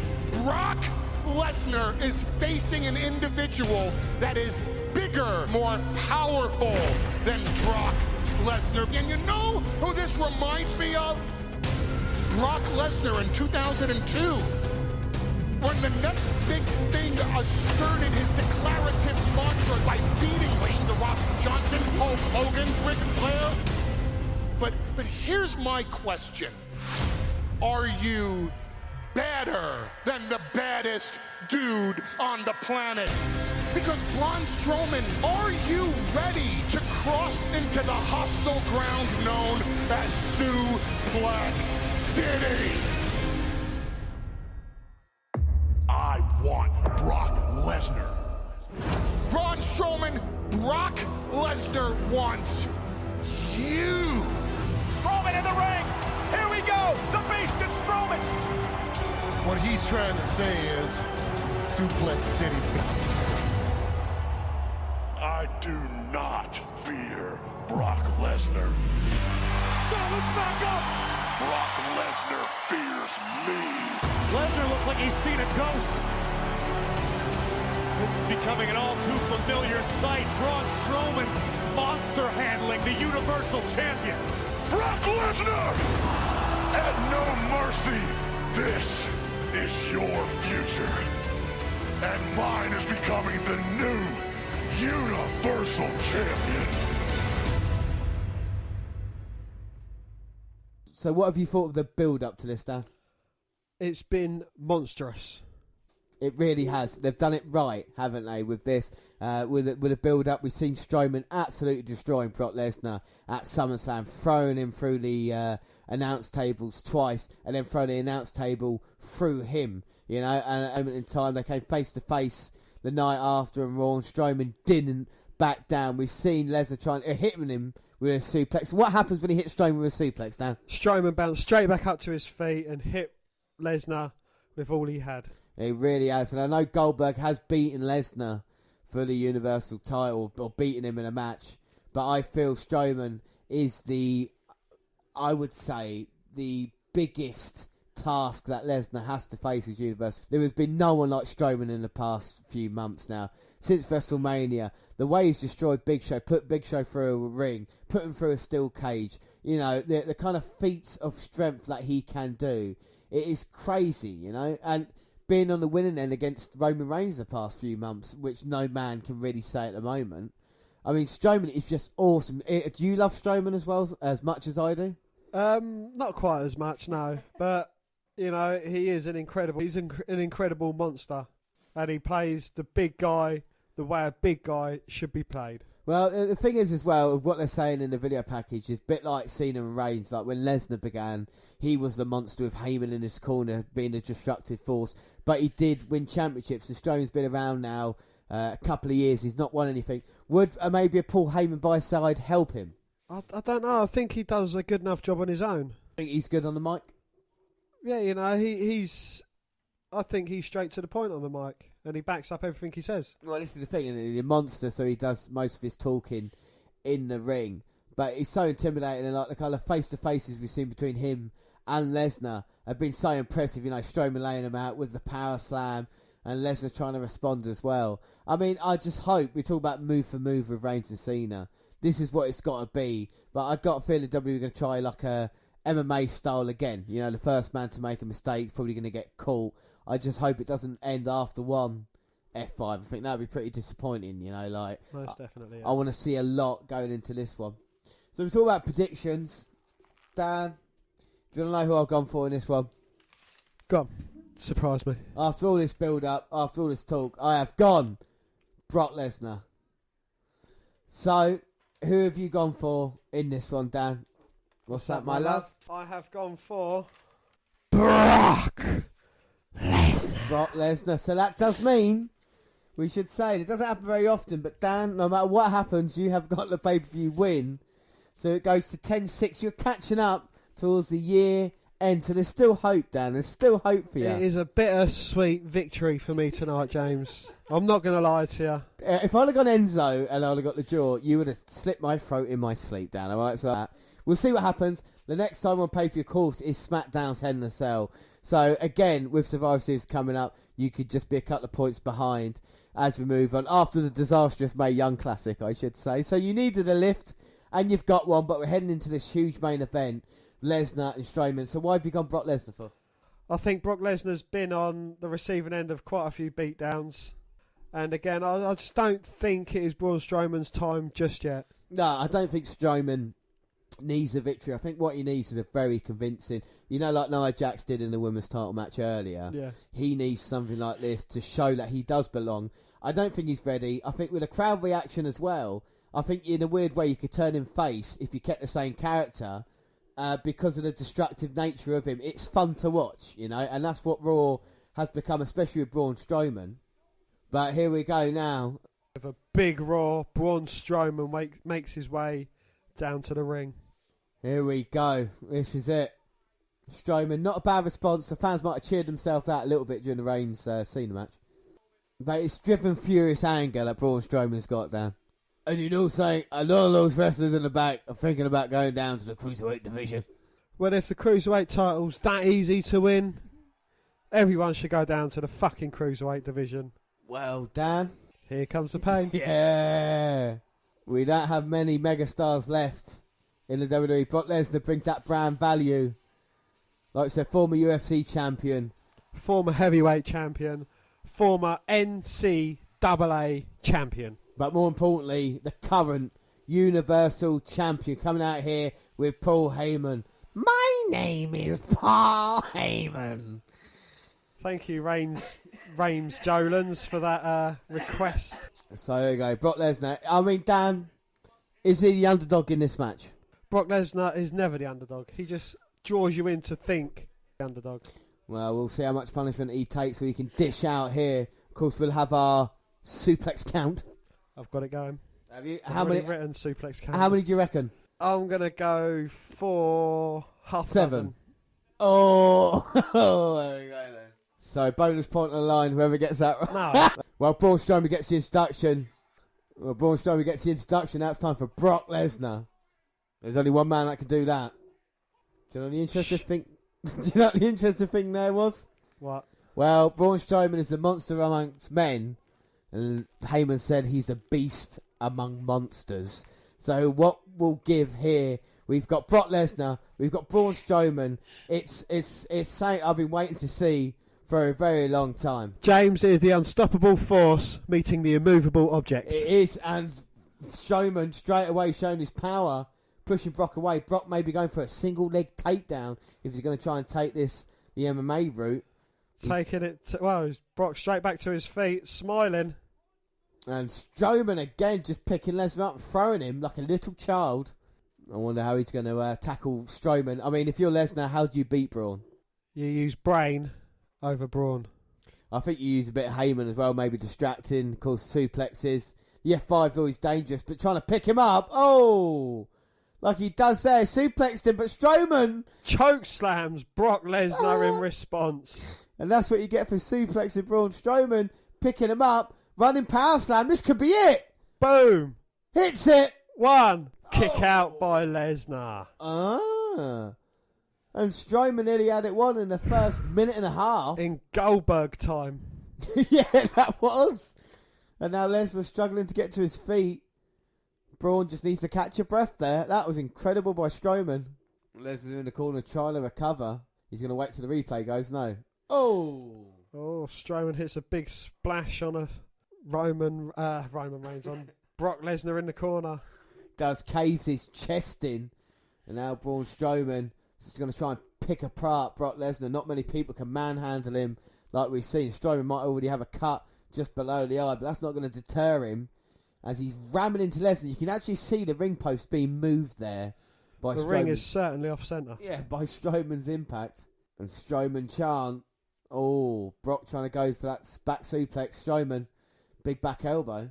What can Lesnar do if he can't suplex him? Just clubbing blows to the back of Brock. You don't want to say that Brock go up top, do you? You know what happens then. Brock picking Strowman up, but Strowman too heavy for him, and Brock's back gave out. Yeah, and Strowman sees that. Runs right through Lesnar, sending him tumbling to the outside. And we're going to see a suicide dive here. Brock going to the outside. That might have been a mistake, though, trying to fight Strowman. Strowman ramming Brock back first into that ring. Good news is we're nearly announce tables now, and they seem to put them back in place, which is always good. I mean, they've fixed them. And Strowman's not interested in that at the moment. Look at the welts. Look at the marks on the back of Brock Lesnar's body from Strowman. He's thrown Lesnar back into the ring. He's stalking his prey. And Strowman going to go hunting. Hits Lesnar in the midsection. And now just picking him up. Throwing him to the opposite corner. Like a rag doll. And the fans thinking, fucking hell, we don't see that happening to Lesnar every day. And I think Strowman could finish this now, but he's playing kind of take his breath. Goes to take out Lesnar, but Lesnar manages to sidestep. But Braun Strowman's too big to get through the second and third turnbuckle, so he manages to get quite a cushioned blow. Kimura lock. Near the arm where Strowman hurt Lesnar. He's diving on Braun. And I think Braun had hold of the rope there. Now he's been moved away from it. It's a precarious position. But he just pushes Lesnar into the corner. Gets hold of the rope. Tries to get a break, but Lesnar's like a pit bull and won't let go.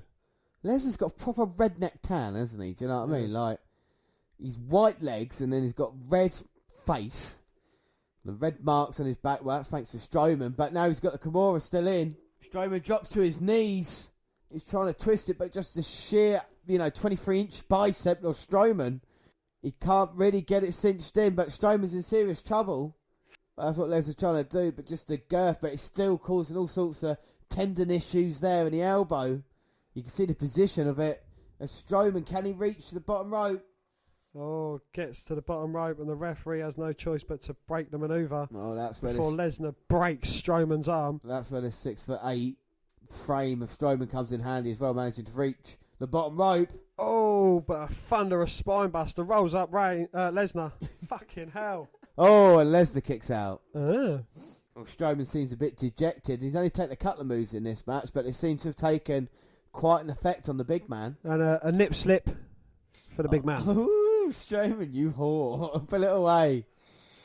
Reminiscence of Janet Jackson at the Super Bowl. Yeah, exactly. Well, is Brock Lesnar Justin Timberlake? Is he going to bring sexy back now? He's got a big suplex back. Oh, on Strowman. But again, Strowman bouncing straight back up to his feet. Yeah, but Lesnar going straight back to it. Oh. 3. How many suplexes does it take to get to Suplex City? How many? I don't know. That was a question. Oh. 4. Well, I think he's hit Suplex City now. And Lesnar has hit the next level. He's looking to finish us now. Well, 5 times the charm. And Strowman's not bouncing up as quick as he was. Oh. Oh, Lesnar. Well, that was a 5th. 6th. That was a 5th one in a row, wasn't it? We saw one earlier. Is he going to go 6? No, he's going to go F5. Pick Strowman up. But Strowman too powerful. Backslide. Oh no, he's picks got him up into a power slam. Bang! Plants Lesnar. Oh. But can't capitalise on it. We had a new Universal Champion there. If Strowman would have landed on Lesnar, but instead rolling away, holding the arm. Of course, Lesnar did so much damage earlier. My word, which way is this match going to go?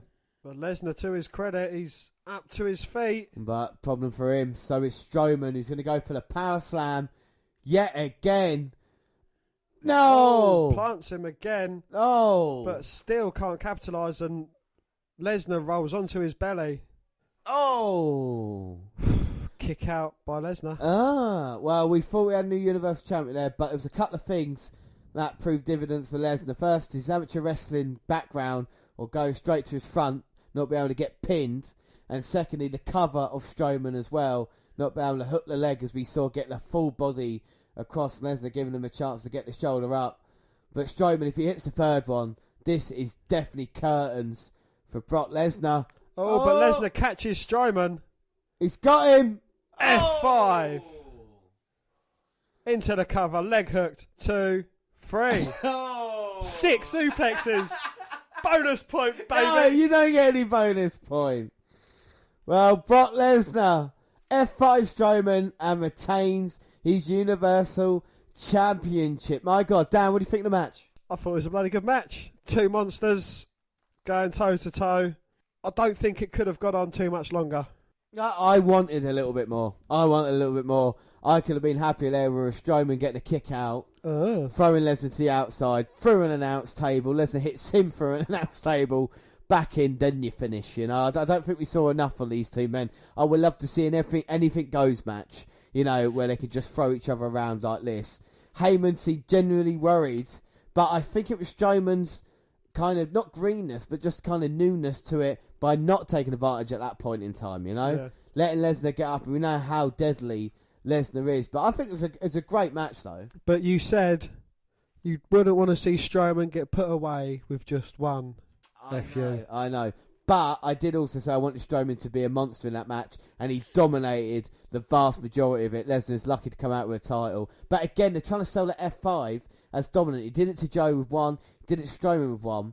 I just don't know. You know, in my head now, I've got a feeling he's going to hit Reigns for the F5 at Mania. He'll kick out and meant to be like a huge fucking moment. Do you know what I mean? But we'll see. Lesnar retains over Strowman. Anything else about the match, Dan? Well, I should say you get the point, and you do win the pay-per-view 6 points to 5. But I tell you what, out of 8 matches, that's not too bad. The Enzo Miz Jordan match you got wrong. But what are your thoughts on the rest of the card? I thought it was a very good card. Spoiled by one match. Honestly, and it's not just the result, it's the way the result went.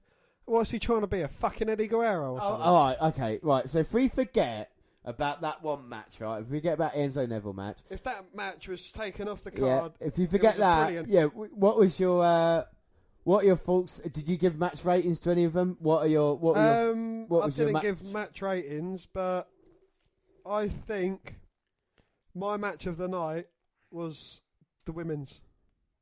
Women's, alright, so hang on. That's your match of the night. I respect that. I think looking back at the card, Cruz GPD was the worst match on the card for me, with 2.5 out of 5. Miz Jordan, 3 out of 5. Like we said, not a bad way to start the show, but the crowd was still getting in, wasn't it? Really turned up for Bray Balor, which got 4 out of 5 for me. I really enjoyed the match, even though I lost. Shield versus The Bar up next. A great tag team match. Brilliant tag team match. I would say that was my match of the night, to be fair. And then the women's 4 out of 5 for me. Reigns Cena, 4.5 out of 5. Again with Reigns and Cena, I want them to do a little bit more. Even though they did enough, I think the slow start kind of stopped it from But then that. they kind of built it up. We had a table smash. We had 4 AAs. We did. It was bloody. It was really, really good in the end. Don't get no, it's 4.5, but I still think the tag team match exceeded my expectations with it. Yeah. And what I saw, I think I've got to give it to that. Enzo Neville, 3 out of 5. It did what it did for Enzo, just made him lucky winner. And Braun Lesnar, I wanted more. Even though I got 4 out of 5, I would want to see, like I say, a few more announce tables. So my match tonight, the tag team match. So rating out of 10, Dan, for you. Discounting Neville versus the Cunt, I think it was a strong 8 out of 10. 8 out of 10, yeah. I mean, I'm going to give it a 9 out of 10. I think it's one of the best pay-per-views I've seen this year. Actually, you should take that to an 8.5. 8.5, yeah, alright. So you're 8.5. I'm going to give it a 9 out of 10 because it's one of the best pay-per-views I've seen this year. I think I have to go back to the SmackDown pay-per-views last year of Backlash and whatever the fucking other one. The SmackDown pay-per-views is attempt of Backlash and No Mercy last year to see really good pay-per-views like this. I think the whole show played it off well. I think to get rid of the Miz Jordan match when they did, built up. The only problem for me was the Enzo Neville match being put there. I know that you had to have a buffer in between Reigns and Cena and Braun and Lesnar, but I still think it's wasteful. I think you should have had that as a kick-off match and then put the Cruz GPD match in between them ones as well. Because at least you're going to have a reaction from GPD, aren't you? Yeah. I think that was best. But no, I thought it was a really great pay-per-view, and for Raw pay-per-view to go flying by like that, it flew by for me. It did, yeah. And I really did enjoy it, so it's one of the better ones. Anything else to say? Enzo's a twat. Alright, we'll stop it, and we're going to go move on now to Raw Talk, which was straight after No Mercy. So that was No Mercy, and we move on to Raw Talk. Yes, Young and King welcome us to the show and show highlights of the main event, and Enzo rudely interrupts the intro. Well, Enzo proceeds to make weight jokes about Lawler and how he was able to make weight for 205 Live. Enzo notes that the kick was indeed good and that assisted in becoming champion. I think very much so. When you boot someone in the knackers, as Enzo did, I think that is going to certainly leave a mark. Enzo then goes on to talk about the title belt, which he wants to encrust in diamonds and leopard print. Dan, what do you think of that? No, because he won't be holding it for that long to customise it. Well, he notices Neville's nameplates are still on the strap and looks for ways to take them off. Enzo says he'll be the greatest cruiserweight champion of all time. Well, all 40 minutes of it. And Enzo has a hookup in mind and not with a belt. Several Lord of the Rings jokes rotate within the interview, and Enzo reveals the spot where Neville decides against the Red Arrow. He reviews the spot where Neville decides against the Red Arrow and turns his back on him. They talk about the DDG he hits for the near fall. Enzo then name drops several celebrities and his mum before taking off. What a twat. It's hard to tell how it played in the arena. Aside from his familiar sing-along entrance promo, the Staples Center crowd reacted to Enzo Amore's cruiserweight title win over No Mercy like it was the cool-down match between two majorly hyped WrestleMania level matches, which it was. Online, much of the response was negative, especially from other wrestlers who have been working on 205 Live a lot longer than Enzo. Yeah, so Cedric Alexander put whelp. Next guy, Lince Dorado. He put back to the drawing board. Drew Gulak put no. Gentleman Jack Gallagher put, and they called me a joke. Oh, very, very interesting. And Tony Nese said, I have to count my abs harder to save our show. TJP, but I don't consider him the champ. It's vacant as far as I'm concerned. Yeah, and then TJP continued, would love to. Is the exact opposite of everything I paved the way for.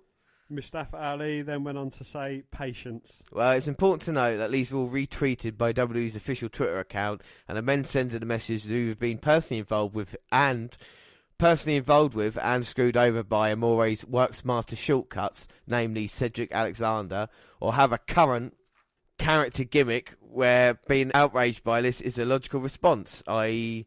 the newly healed Jack Gallagher. Well, that's why I personally can't get too worked up. I don't love the idea of Enzo as a champ in a vacuum, but it didn't happen in a vacuum. They built a story around it, which included playing up or possibly even leaking more backstage heat rumours that we'd addressed, and the story can be used to serve a lot of different characters on 205 Live. Although, anyway, not everyone is mad. Although the last guy to best the king might be trolling. And Akira Tozawa, who has gone down a whole lot in my estimations, said simply, I like Enzo. But then again, his English isn't that good, so it might be, I hate Enzo. Exactly, but yeah, he just doesn't know what it is, yeah. Well, Dan, Enzo's Cruiserweight Champion wasn't good enough. Here's some more great news, not from Raw Talk. In an Instagram post this morning, September 25th, Maria Kanellis announced she's 13 weeks pregnant with her husband Mike's first child. The power of love is strong, and baby makes 3. Mike and I are happy to announce I am 13 weeks pregnant. Life is what happens when you are making other plans. As she says, it's interesting career-wise. The couple just recently debuted on SmackDown, but haven't been featured much of late. Their gimmick was built on their status as a couple and name recognition from Maria from her first WWE run last decade. So her being unavailable for some of the next 7 months is going to help. Yeah, but that's probably the furthest thing from the Bennett Kanellis' minds right now. So, as they rightfully are over the moon after family, and who knows, maybe they will be part of an angle that gets Mike a more prominent role on Tuesday nights? No, hopefully not. Hopefully they just fade away to nothingness, and that will be that. All right, well, back to Raw Talk. Well, the love of my life, Alexa Bliss, joins the show, who says she ran through the entire women's division. Young says there are other ladies in the locker room, but Bliss buries the others in Fox, Dana and Mickey. Bliss predicts a 2-minute win over Mickie James, and she throws in some old jokes for good measure. Bliss takes credit for bringing James back on SmackDown Live, and Young brings up Asuka. Bliss vows to break the Empress of Tomorrow's undefeated streak upon her debut. Well, Bliss needs to pay attention to this. October 22nd. Why? Well, a date has finally been confirmed for the arrival of the Empress of Tomorrow, with Asuka's main roster debut at the Tables, Ladders and Chairs pay-per-view on October 22nd. The former NXT Women's Champion has been out of in-ring action since the day after NXT TakeOver, Brooklyn the 3rd. At TakeOver, she successfully defended the title against Ember Moon, but suffered a broken collarbone in the process. At the following NXT television tapings, Asuka relinquished the title to NXT General Manager William Regal, ending her 523-day title reign undefeated. The Japanese star is the 7th longest reigning champion in WWE history. And are you worried for Bliss with Asuka making her arrival? If anyone can stop the Empress of Tomorrow, Alexa Bliss is that woman. Well, we'll see what happens. But up next, John Cena joins the program. Cena makes a statement and admits he was a little tough on Reigns in the beginning, but he wants to be the best or a vessel for the best, and he believes Reigns feels the same way. A vessel for the best. Cena says he made a career on earning respect, and Reigns earned his respect tonight. Renee asks about Cena being that vessel for young stars, and Cena says he lives by step up or step aside. He wanted to bring the best out in Reigns, and Cena says his job is to bring the best out in guys, and points out The Miz. Cena says, one of the worst WrestleMania main events of all time, Cena said he was beaten by a better man inside the ring tonight, and gave it his best efforts. Cena says he can walk away saying he gave it his best in a losing effort. Cena says Reigns' future is in his own hands, well, Reigns' hands, and King and Renee bring up the symbolic goodbye that Cena gave after the match. Cena says he saw Reigns grow up in the light and it felt as if it were a burden was lifted off his shoulders. In a good way, he says he's always been WWE first, unlike some other guys, and mentions Enzo Amore as having an Enzo first mentality. Cena says he feels proud of Roman for tonight's performance. When asked what he and Reigns spoke about right after the match, Cena says he doesn't give us any sound bites. But Cena gets emotional when speaking of transition. He reiterates he lost to a better man and likes the WWE's future in Reigns' hands. King pretty plainly asks if Cena is gone. Cena says he's open to outside opportunities but isn't done. He says he can't keep up with the same pace he's been going at for the last several years, and Cena puts Reigns over to the moon and gives him advice in regards to passing the torch. Cena says Reigns took that it wasn't passed. Cena says if Reigns shows respect, he'll get respect and will go far in the business. Cena says a big thank you to the WWE Universe for being loud in the good times and the bad. He confirms he's not gone, but things are changing. Well, Young and King rehashed Cena's final words and bid us adieu for the evening. So what do you think of Raw Talk, Dan? Cena said a lot, didn't he? He did say a lot, but... Well, the first bit was a bit crap, really, and I didn't enjoy it as much. But then seeing Alexa Bliss, I think that was that was good. Yes. And, hearing what she has to say about Oscar. Yeah. She's very confident. Yes. Nonetheless, and, Cena saying... and Cena putting Reigns over, is that like he's got the Cena stamp of approval now? I think indeed they're trying to make it that moment. I saw a couple of retweets of people as well. When Rock beat Hogan, then Cena beating Rock, and now Reigns beating Cena as a kind of passing of the torch. I don't know if it was that, but it's definitely, Cena's trying to build it up as much. Anyway, we're still not finished with No Mercy because I want to talk about a couple of finishes of the matches. If you were surprised the finish at No Mercy's main event clash between the Beast and the Monster ended up after having one F5 from Brock Lesnar to Braun Strowman. This is what we talked about. I said it should take more than one F Braun Strowman. Yeah. Well, the folks at WWE.com seemed caught off guard too. Prior to the pay-per-view on September 24th, the website had a poll up which indicated pretty cleanly that they thought it would take a little more to pin Strowman. Well, considering he was getting straight back up after suplexes. Exactly, yeah. What's that, love? And the kind of the destruction that happened at SummerSlam. But even though the poll is down, along with others, they are now mute due to the match already taking place. But the results of how many times 5 Braun Strowman at No Mercy wouldn't be an underwhelming one. There's been a lot of armchair criticism of the Universal title fight, from wondering if Brock and Braun missed a spot before the final sequence, to allegations of Lesnar gassing or even sandbagging the next big thing. And those don't even get into why rope breaks were only on occasionally enforced by the referee. I should just say anybody doesn't know what gassing is. It's just when you kind of just run out of breath, you're not get through. And also sandbagging is when you basically go against your opponent, something you shouldn't do in wrestling. You try and do that. I thought sandbagging was something similar to teabagging. Easy, right, carry on. A hidden corner of the company's website hyping something that didn't happen is an indication of anything, really, except to remind us that a whole lot of people think it's weird it only took one F5 to pin Braun Strowman. What do you think happened? Well, the bottom line, Austin offered his thoughts on the ending of the Universal Championship match. He said, Jesus Christ, son. Like, what? I was like, God damn. They have built Braun up to be the monster among men. And to me, maybe got to have something, a couple of F5s or something to put a chink in the armour before the F5 to keep Braun Strowman, the monster among men, down for a 3 count, he said. Stone Cold couldn't have said it better. The match's finale, something more. Well, have in your recollection, because I know you're a wrestling encyclopedia, has any wrestler ever kicked out of just one? Anybody just out of the first one? Out of the first F5. Yes. Undertaker, didn't he? Undertaker did, yes. Kurt Angle has before. Triple H has as well, kicked out of an F5.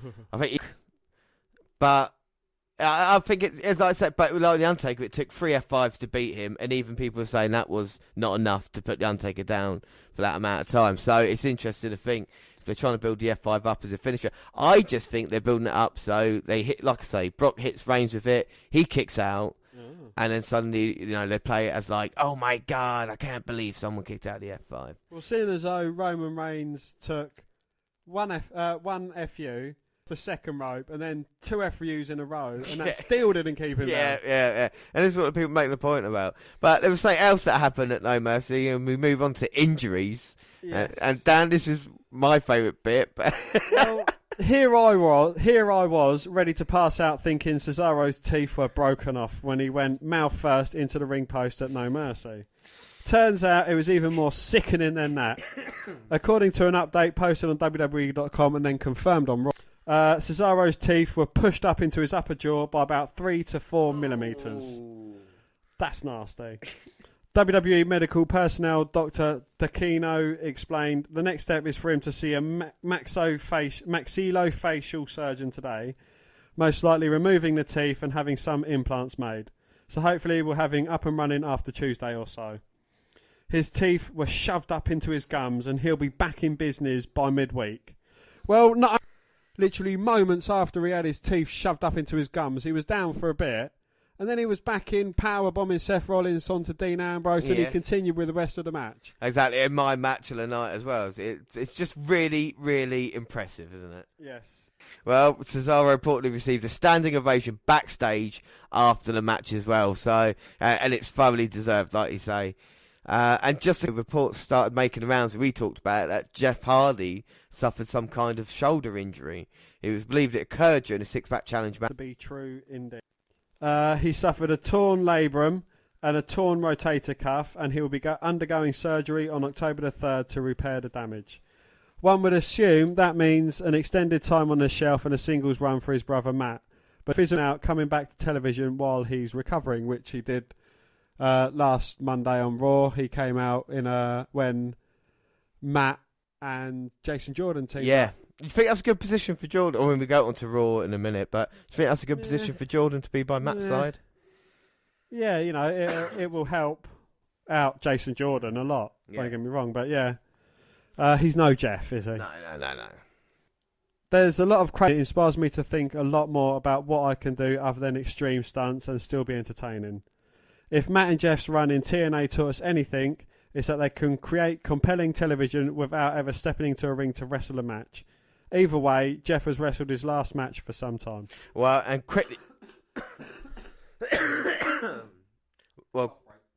quickly on injuries, Samoa Joe has told Sky Sports he hopes to return to WWE over the next few weeks after needing 2 operations over the past month. Superstar tore his meniscus and his knee at a live show after a week after being in the main event of SummerSlam. But he said his body really needed medical help. He said the recovery's going really well. He said I've only been able to perform about 80% since joining from NXT. 80%. He's better and had no chance to take the time off because of the WWE opportunity. And of course coming through now as well. But he's had the surgery. He's hoping to be back in early November. He's still he's 38 years old. But Samoa Joe can still do a lot when he gets back, can't he? Oh yeah, most definitely, yeah. And maybe keep Roman Reigns busy until WrestleMania. But we move on to Raw. But before Raw, yes. The Bullet Club took a page out of the DX handbook and decided to invade Monday Night Raw last night. Cody, Marty Scurll, who we've both met, shook hands with and had photos with. And got a picture, of course. Hangman and the Young Bucks, joined by Cody's wife, Brandy. We've seen Young Bucks as well. Had a great match, didn't they? Yes. Triple super kicks. Anyway. They hired a very long Hummer and imitated DX, complete with the same script when they invaded Nitro with a tank. Yeah, several fans then joined in as they marched to Raw. The whole thing was a spoof, with Cody narrating a speech from the Independence Day movie. The idea came up because the Bullet Club members were at Hot Topic Outlet doing signings just 1 mile away from the Citizens Business Bank Arena in Ontario, California, where Raw was being taped. The invasion incident was chronicled in the Bullet Club's regular YouTube video series called Being the Elite. In episode 73, the group plans their trip to the Ontario arena where WWE Raw will be held and talk about wanting their freedoms back. One of those is the right to say "suck it," something used by WWE's D-Generation X. But reportedly not allowed for Ring of Honor's The Young Bucks due to a cease and desist notice they got. Cody also hilariously mentions he wants to get his last name back and get Marty's umbrella back, referring to the fact Jack Gallagher uses a prop. That's true, and the crazy thing is, Cody, he can't be called Cody Rhodes in the Independents because the McMahon family own that name. That is fucking mental. Well, surely... Don't call me Shirley. He must have signed a contract. Yes, yeah. And if he'd have read the contract and said, well, I don't agree to that. No, it's my family name. You can't do that. But then again, we've learned from the Broken saga that's going along in WWE that, you know, promotions like to sign down gimmicks and stuff to their own promotion, and means they can't be used elsewhere. Yeah, and it's kind of weird because, like I say, you do that in America, but there was a lot of time, and I think it's kind of stopped now, but when they still use it now in the British Independent stuff like that, when they talk about WWF wrestlers and they got pictures like the Drew McIntyre with the Intercontinental title and stuff like this, so they still take advantage of it, but of course they're smaller, so it's not as big in notice, is it? So what did WWE's Vince McMahon think about the whole thing? Well, apparently he was not too amused. The topic was recently discussed, like we're talking about now. He said Vince did not find it funny at all. And they suggested the Bullet Club could have actually bought tickets to Raw if they really want to go all the way with the stunt. Yeah, they could have been in the crowd, couldn't they? Well, both Cody Rhodes and Brandy Rhodes were former employees of WWE. In particular, Cody seemed displeased over his role within the company, much like other professional wrestlers who leave. He went elsewhere in search of better opportunities for him and his wife.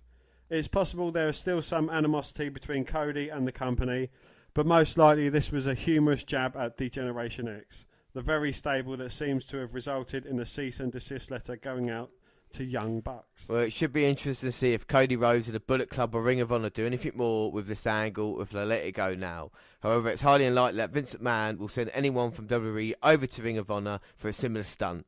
They may decide to stay there with Cody Rhodes in search of new feuds and a different wrestling organisation. And I should say Cody Rhodes wrestled the main event of Ring of Honor show. And he was doing the Daniel Bryan, he put in the yes lock, and he did Daniel Bryan taunts as well. So there's still rumours going around that when Daniel Bryan's contract eventually ends, he'll go face Cody Rhodes in Ring of Honor. It's interesting. I don't know if it will happen or not, but it's good that he's still getting a spotlight and using WWE in that kind of way as well, isn't it, you know? Yeah, well, you know, I think he'd benefit more from using the WWE name than WWE would benefit from using the Ring of Honor.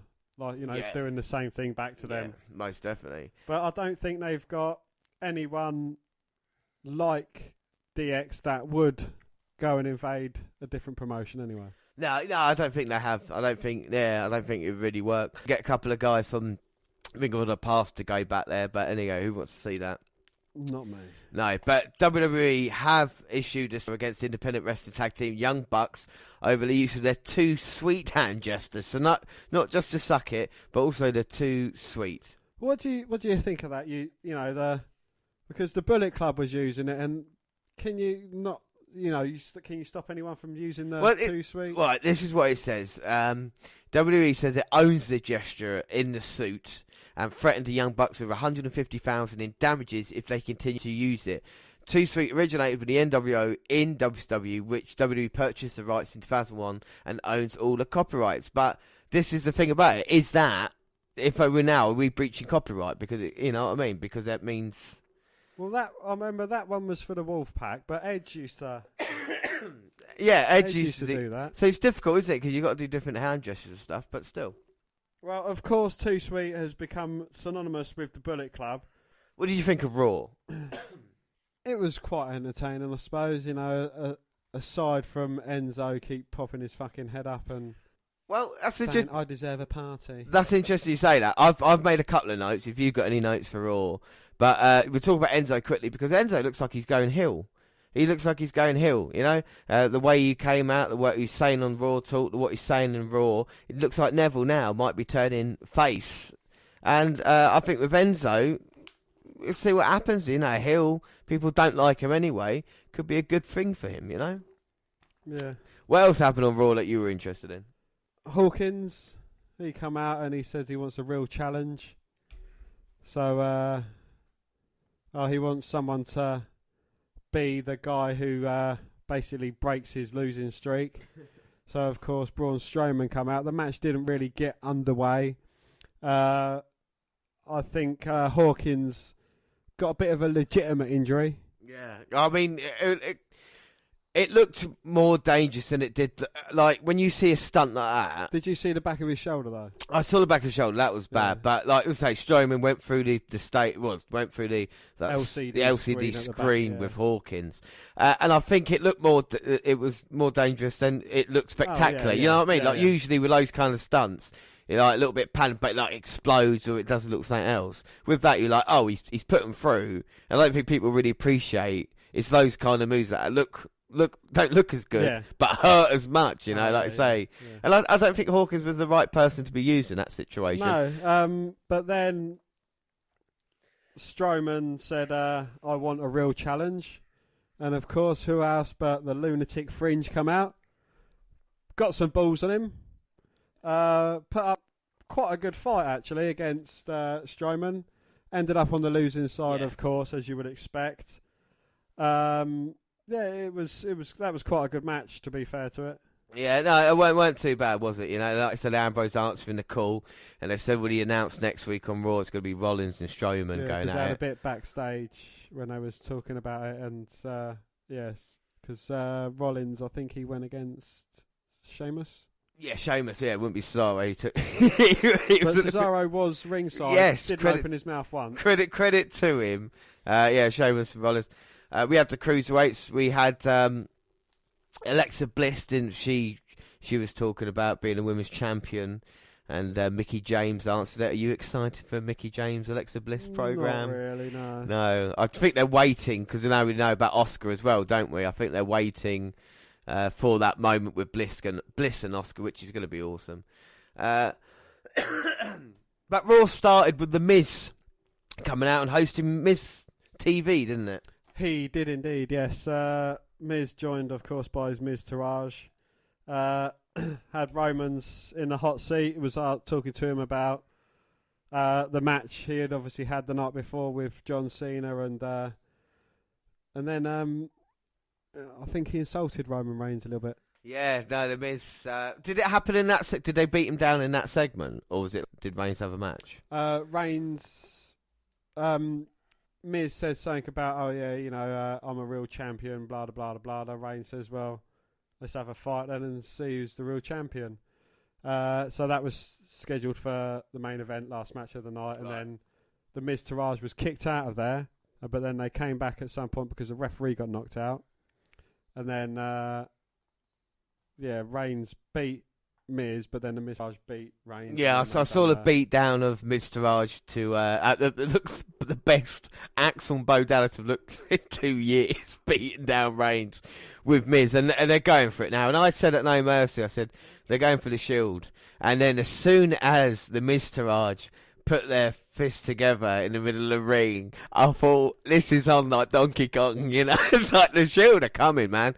Would it be too soon, Dan, to say at TLC a Shield reunion versus the Miztourage? Was that, you know, would you want to see that? Oh, I mean, I want to see that. I'd like to see it, yeah. I'd like to see it, but I'd like to see him do it properly, come out, not as like one theme plays, one comes out, and then another theme. I'd like to see him come out to the Shield music through the crowd, even have Seth dye his front of his hair blonde again, you know, all coming out in their flak jackets and being the Shield that they was. Yeah, no, that would be fantastic, and that was and that was the main. But that wasn't the main event of Raw, was it? What was the main event of Raw, Dad? Well, the main event was Enzo getting his title celebration. Did that end Raw? Yeah. Fucking. Oh yeah, because what happened? The camera stopped Yeah, all right. Right, look, Dad, you tell me what happened at the end, and then you can tell me what happened after Raw went off the air. Well, Enzo had. Well, during the night, Enzo says that I want a no-touch clause, my title contract. If anyone touches me, then they're not allowed to go for the Cruiserweight Championship. And that was agreed by the general manager. And so, you know, they gave him that. And he come out for his title win celebration because every other champion gets it, so why not Enzo?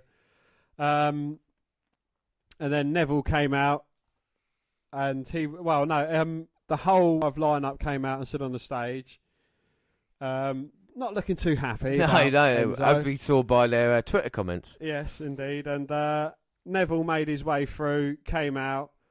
Enzo insulted Neville quite a bit, calling him like big ears and this, that, and the other. So Neville didn't take kindly to that and beat the granny out of Enzo, and that was the end of Raw. Yeah, but your favourite video clip of all time? I've watched that about 10 times.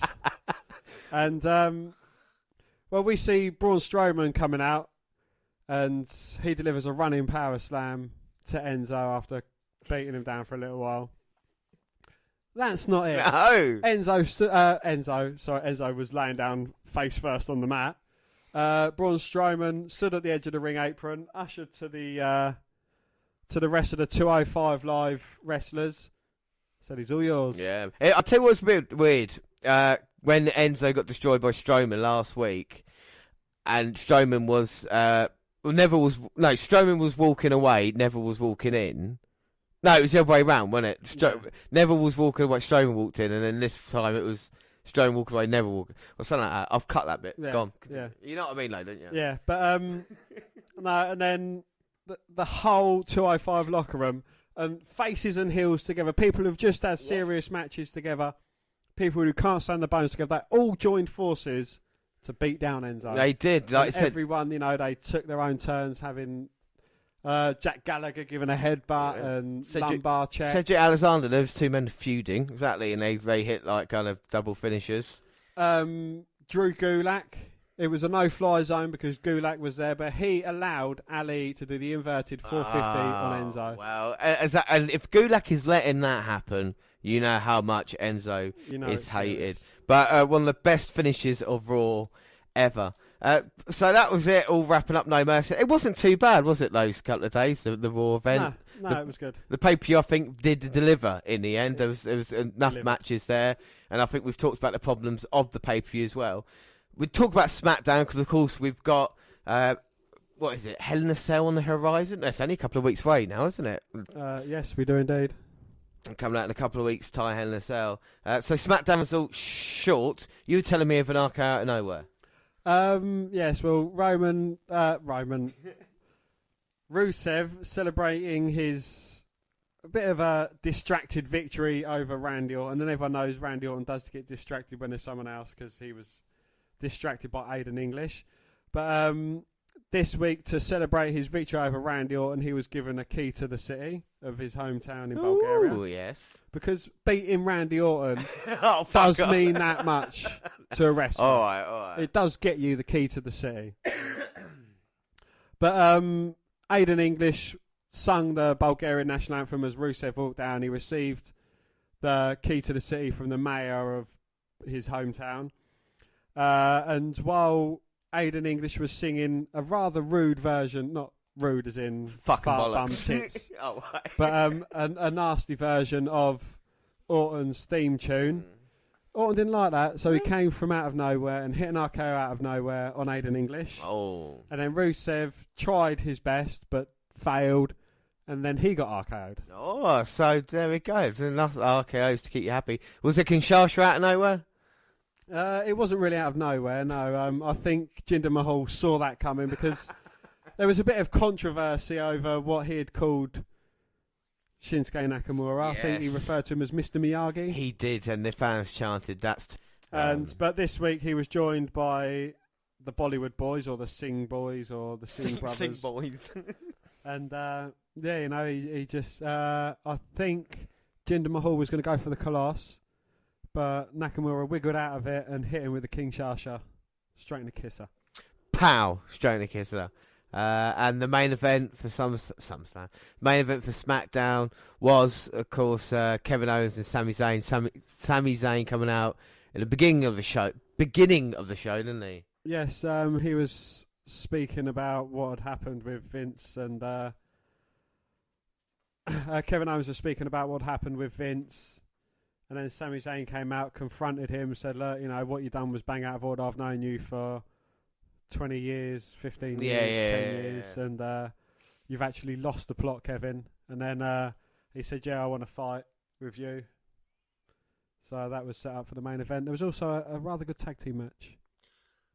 So let me say. No, there was also a tag team match. No, well, the big news... I had to do the Enzo bit. The big news about... I had to do the Enzo bit, the tag team... We're not doing just quick SmackDown results.